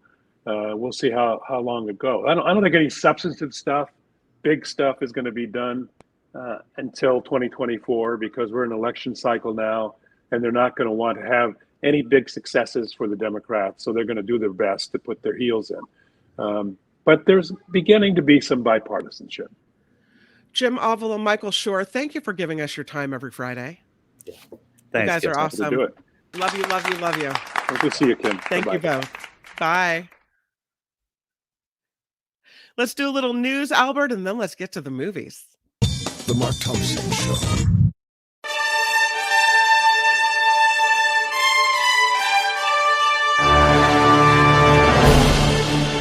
I'm Kim McAllister on the Mark Thompson Show. California lawmakers are approving a state budget bill. They voted for the legislature's version ahead of last night's deadline. This is referred to as kind of a placeholder, and it ensures that they get paid while negotiations continue on the final spending plan. If they don't make a deal, they're not getting a paycheck. The bill includes a bailout for transit systems and more money for childcare providers. Neither of those are in Governor Gavin Newsom's latest proposal. He has 2 more weeks to sign a budget into law. As Mark mentioned earlier, California authorities say they seized enough fentanyl to kill the entire population of San Francisco nearly 3 times over. And that was just over 6 weeks. Governor Gavin Newsom gave an update yesterday on his new crackdown using the CHP and the National Guard to shut down what he calls a poison pipeline. He says he is very proud of the life-saving efforts to hold drug traffickers accountable, and that this proves they do need to do more. Families forced to flee a California wildfire are now returning home. This in Yuba County. Evacuation orders ended last night, about 5 hours after flames sparked near the community of Loma Rica. At one point, about 500 homes were threatened. Crews managed to stop the flames from spreading beyond the 97 acres. They now have it 20% contained, say they stopped forward movement there in Yuba County. Phew. Speaking of wildfires, a California town is preparing after getting wiped out in the state's deadliest wildfire. You may remember what happened in Paradise. Paradise now testing new sirens as it continues to recover from total devastation in 2018. The tower system has 5 sirens built so far. 16 more are needed. As those get added, the plan is to test them out every month. Officials say the sirens are fire resistant. They are hardwired underground, but they can default to battery and solar power for backups as well. We'll have outdoor events starting soon to connect people with nature, and Governor Gavin Newsom proclaimed this as California State Parks Week, inviting everyone to explore what he calls a source of pride and inspiration for all who visit. Today, the focus is on supporting climate resilience with park cleanups, restoration projects, guided tours of burn zones. Tomorrow, all about community and culture. The activities set to wrap up on Sunday, but again, it is State Parks Week, so there you have it. And shoppers in Monterey County are on a bit of alert.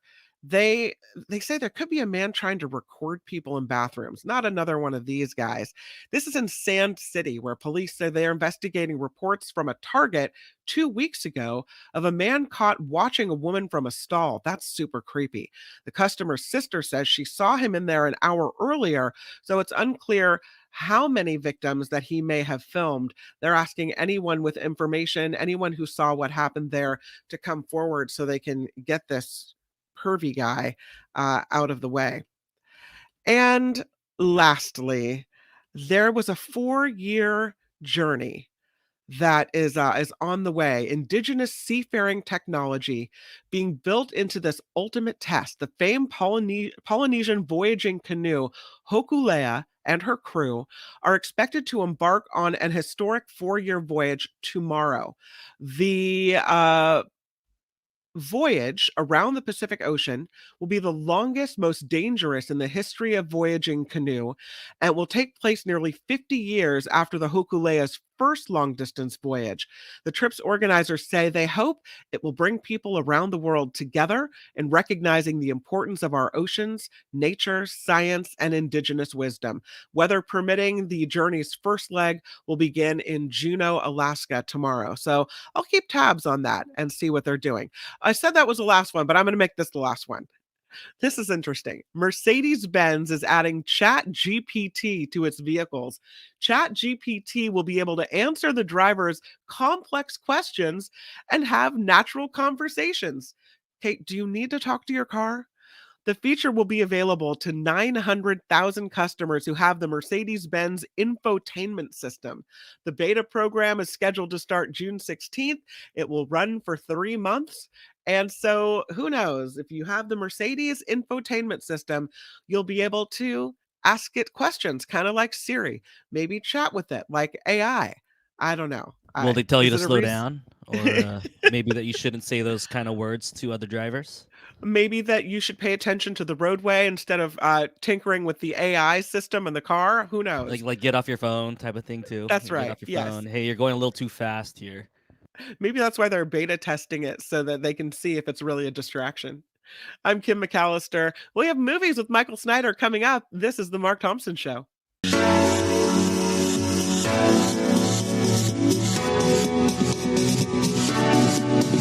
The Mark Thompson Show. Smash it with your iron rod. Who's Mark Thompson? Hey, which one of you is Mark Thompson? What he's got going here is a situation. It's unbelievably offensive. Put up your pants, my man. Pull up those pants. Ralph Nader just sent me a book. Did he send you one too? I offer this sincere apology to you today. Everything is going extremely well. Call me a liar. Know what you call me? You, sir, are a liar. You are a cover-up artist, and you are a liar. Liar, liar, your pants are on fire!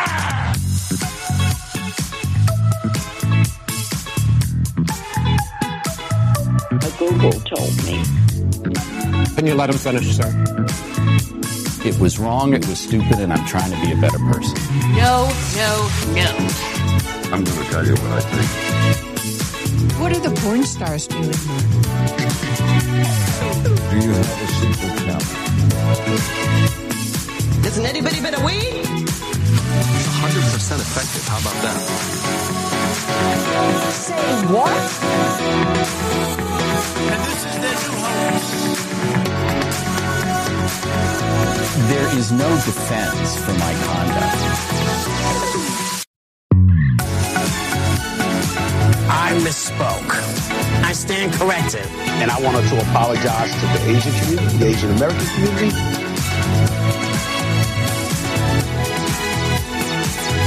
Time's up, mother effers. And it is time for our weekly movie review. Very excited. Let's get to actually, Kim. Let's get to some shout outs first before we get to the. Oh, okay, we'll do that. movies. Thank you. I appreciate that. Let's do some shout outs. You're afraid we won't have time at the end, aren't you? You Yeah, know, 'cause we also have Mark will actually interrupt us at the end one more time. So Okay, so we'll do that. This show is crowdfunded, and we really appreciate all the ways that you contribute to the show. So let's thank Gail Guthrie because she has stepped up once again. Thank you. She's got her statue on Thompson Terrace in the virtual world. Gail Guthrie, thank you so much for the super sticker. Wes, thank you so much. $5 super sticker to my new Facebook friend. Thank you so much. Wes Theory, thank you very much for contributing today. John Woodard, a $10 super sticker on this Friday. So appreciated. Shout out. Yeah, thank you. Ms. Organic with the $5 super sticker as well. Thank you. So grateful. And Beth, you are so kind. I appreciate the words. It's hard without Mark here. By the way, he will be back, I believe, Tuesday. So we'll tape some more segments with him. Thank you. For Monday, he will be back Tuesday. But Beth says, I'm doing a good job, that Mark is lucky to have me. Well, thank you. We keep the show rolling while he's not here. Thank you for the super sticker. And William, thank you also for the super sticker. You're very kind. Again, the show is crowdfunded. Thank you so much. We could not do it without you. So very grateful indeed. All right, let's get to movies because we've got Michael Snyder waiting in the wings. He is a columnist with the Marina Times. He joins us every Friday and he comes and goes on a rainbow.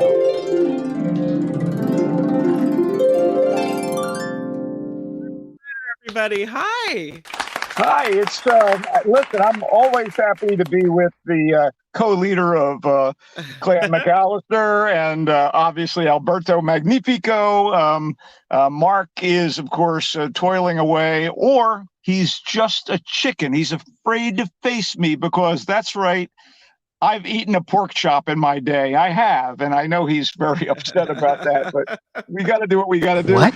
If I seem a little off, Kim, I've been arguing with my car's chat GPT all morning. Is that why? Yeah. Oh, yeah, it's been a problem.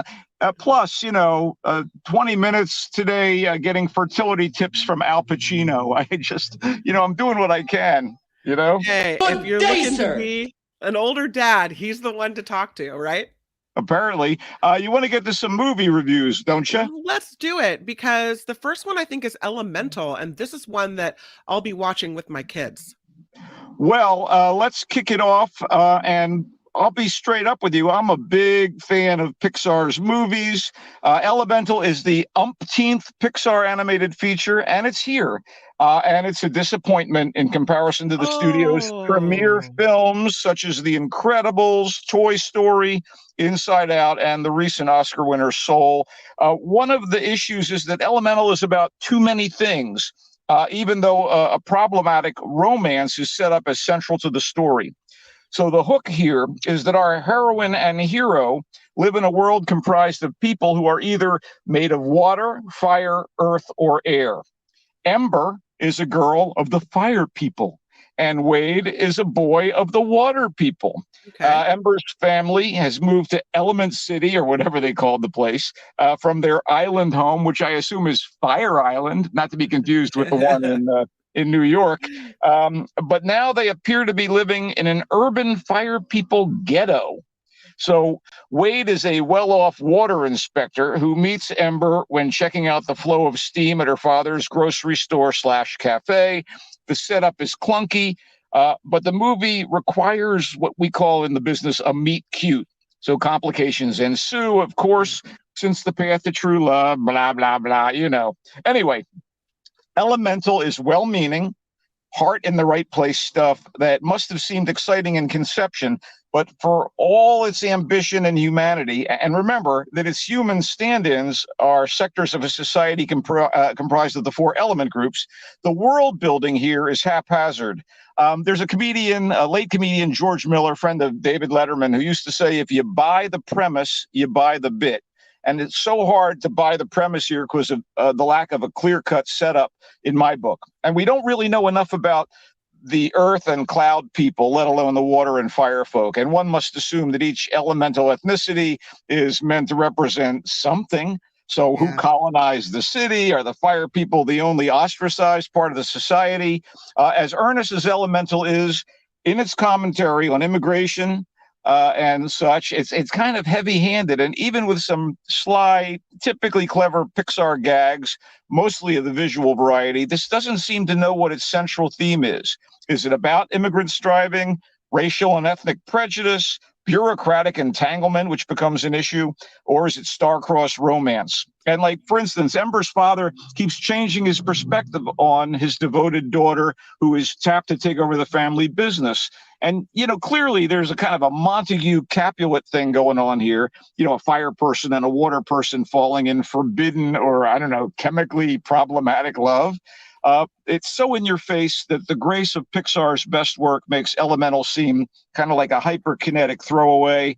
If it's meant as primarily a romantic comedy about opposites attracting, it isn't rom or com enough to sell the whole enterprise.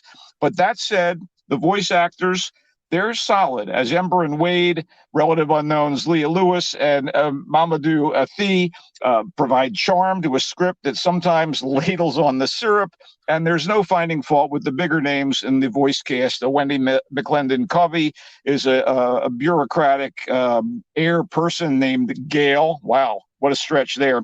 And Catherine O'Hara is Wade's mother, Brooke. Oh my God, she's a water person. On the eye candy front, the animation is, as usual, top shelf, and the environments are dazzling and almost too dazzling, but the character designs are kind of uneven, as are the characterizations of each sector of elemental society. Well, it isn't bad. I think you and the family are going to enjoy watching it, and it's certainly dwarfed by the greatness of 2020's Soul, which was just a couple Pixars ago. I mean, it's sad that Soul was only on Disney streaming and Elemental is getting the big screen treatment, because going by quality, it should have been the other way around. As it played out, I just didn't care about the fate of Ember and Wade. They might have how about a movie about the romance between Reddy Kilowatt and Elsie the Borden cow? I mean, by the way, there's a recurring torrent of tears thing from the over-emotional water people. It's supposed to be a riot. I was kind of hoping that the riot police of Element City would put a stop to it. Elemental is in theaters, maybe better when it eventually reaches Disney Plus.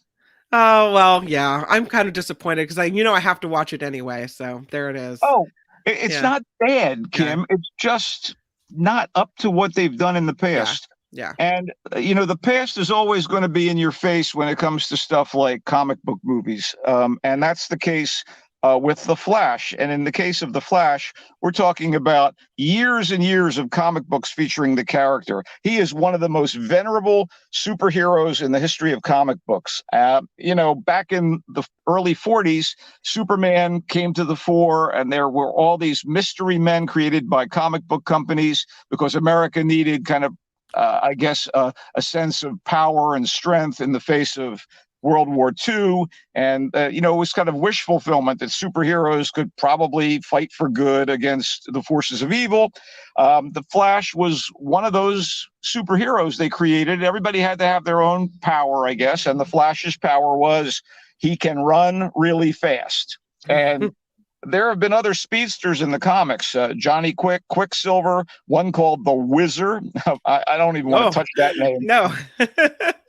But DC's The Flash was the first, introduced back in the 40s as a collegiate type named Jay Garrick, who got his speed by inhaling hard water fumes. Is there science involved there? Really? I don't know. Okay.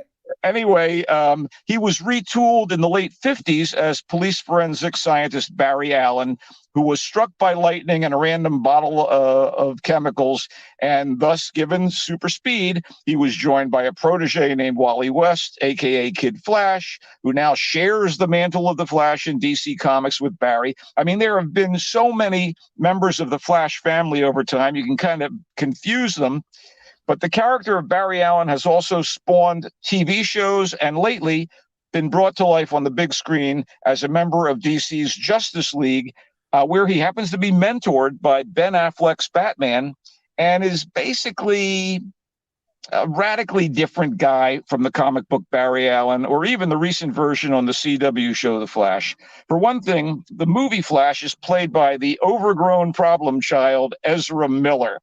And instead of Barry being a mature, straight-shooting, regular guy type, as he is in the comics, Miller's Barry is a young, scattered, socially awkward goofball, more like a mix of Peter, Spider-Man, Parker, and Kid Flash.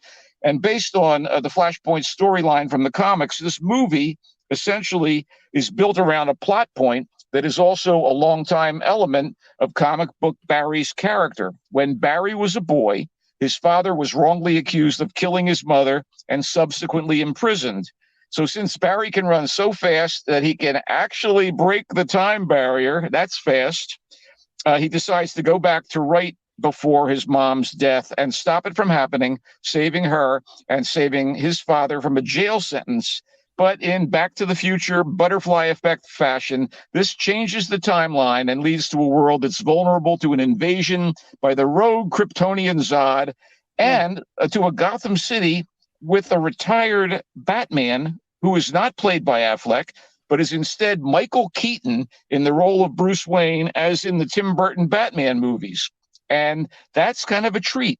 Keaton's revisited Bruce Wayne is retired and haggard, but Barry and the even more immature Barry Allen of this broken timeline, which is Miller playing opposite himself. So Kim, if you don't like Ezra Miller, this is a double dose.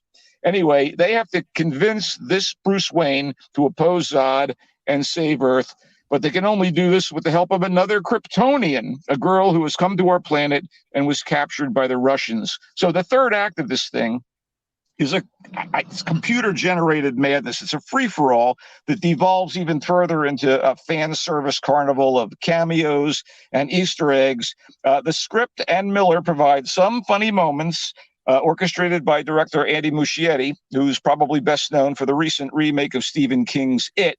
But screenwriter Christina Hodgson's everything but the cosmic treadmill approach becomes problematic, prohibitively cluttered and convoluted, and there are more than a few gaping plot holes, especially one regarding the death of Barry's mom. Still, Keaton ends up being this blast of snarky energy.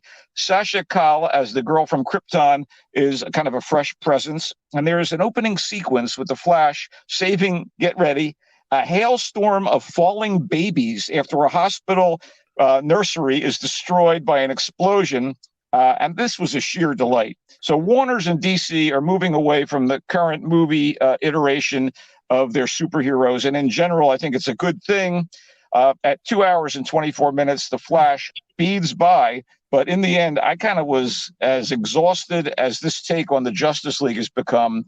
Bring on the next DC Universe movie release and bring it ASAP. This is in theaters. Again, you're talking to a fan of the medium, and I had problems here.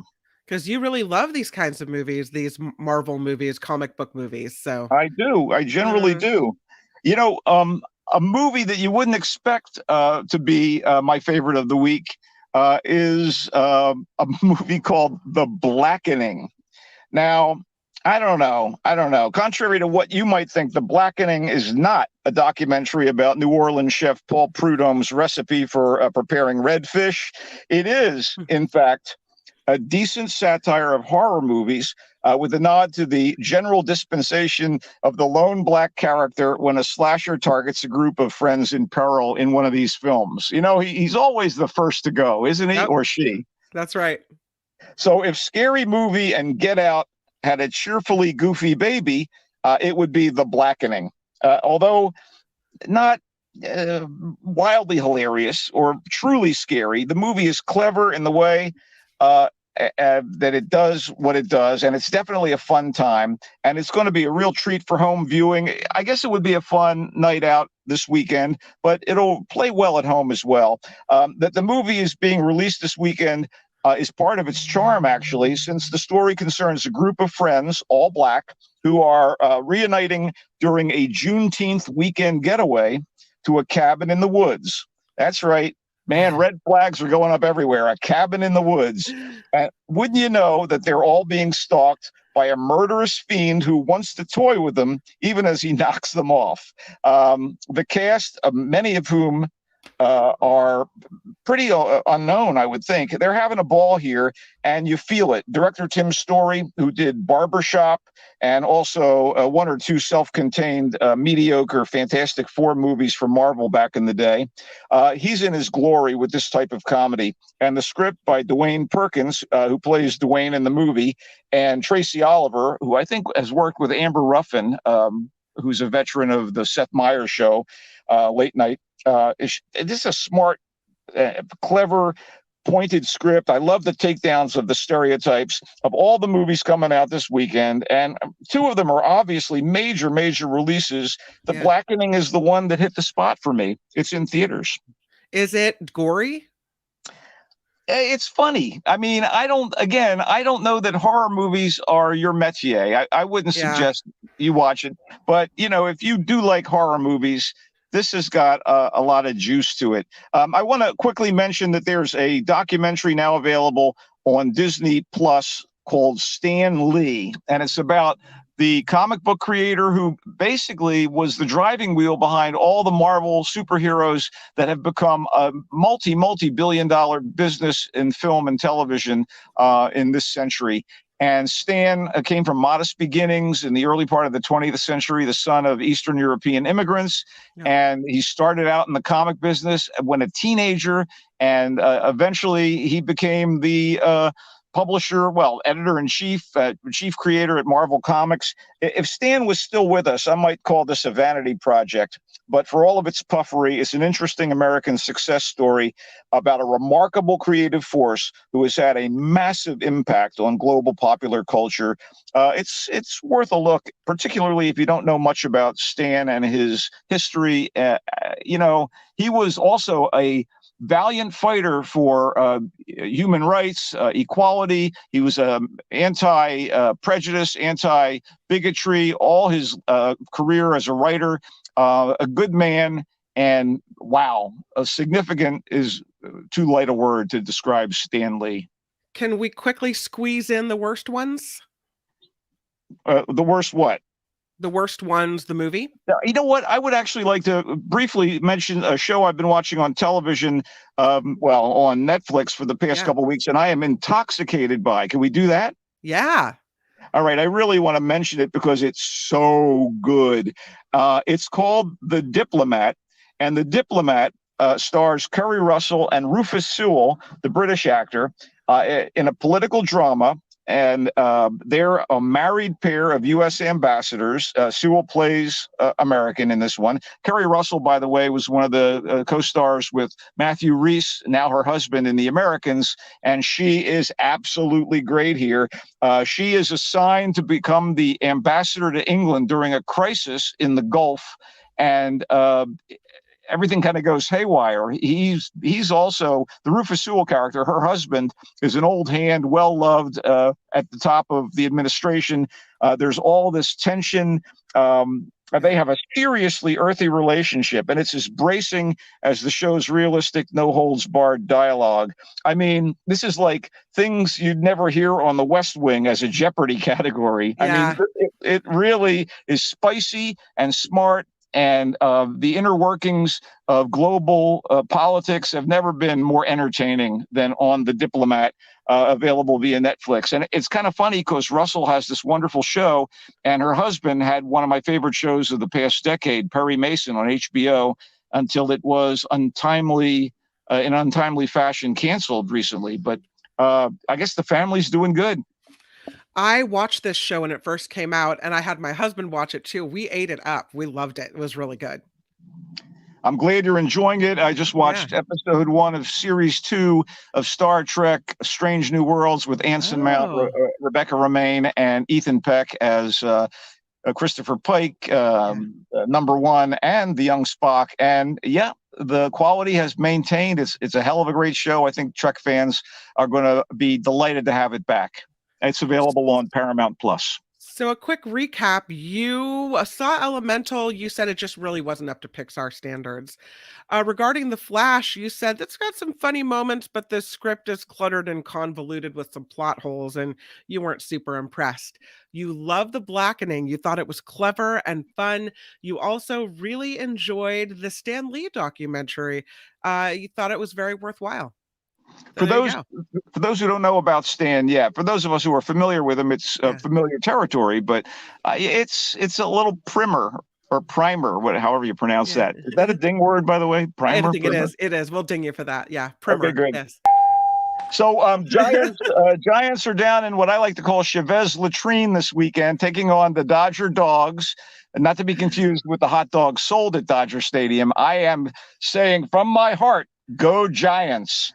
Awesome. Michael Snyder, always a pleasure to have you on the show. Thank you for watching all those movies and letting us know before we watch them. We thank you so much. Michael Snyder, he comes and goes on a rainbow.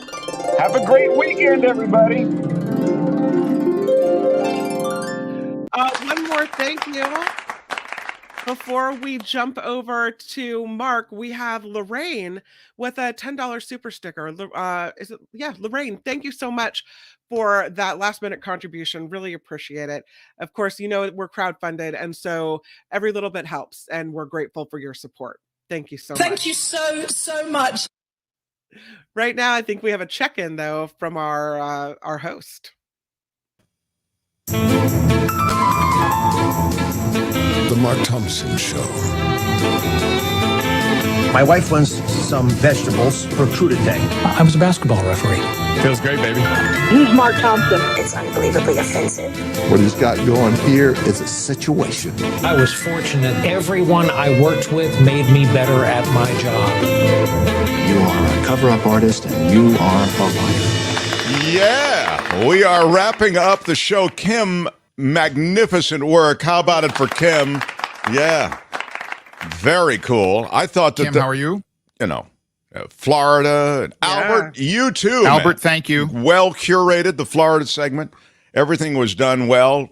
John Daly swinging by, quite magnificent. I did want to take a moment to welcome in some people who have found our community of supporters on Patreon and PayPal. I'll start with Patreon today, and we'll recognize PayPal next week. But just a moment. Jody, I want to give you a big shout out. Big shout out. $20 a month, and thank you for that. And it's interesting, Bradley, who is someone who I see in the chat occasionally, he went from $8 a month to $22 a month. Shout out. That's pretty cool. Yeah, I mean, I'm not going to cry. I'm not going to cry. But that's the kind of thing you're inspired to, so thank you. And all of you who support us. Lee just went from $15 a month to $25 a month. Big shout out to Lee. Big shout out. Yeah. And it really does help.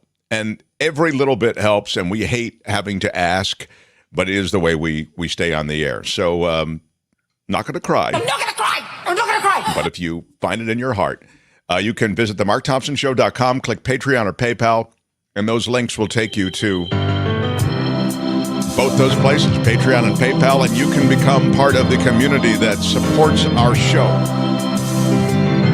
We try to be here in your time of need, and we appreciate your support. Kim, enjoy your weekend.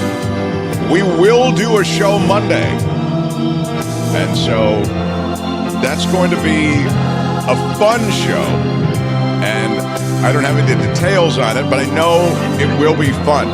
And I'm not just saying that. We have actually laid out some stuff already, so it's not beyond me to just say that. Like I would just say it probably, but in this case, I'm not just saying it. We really are. So, Kim, thank you. What a great week. You've done a lot of good work, so appreciate that. Kim, how are you? Yeah. Until Monday, everyone. Have a great weekend. I'm Shadow Stevens for the Mark Thompson Show. Bye-bye. Thank you, Albert. Thank you all. Bye-bye.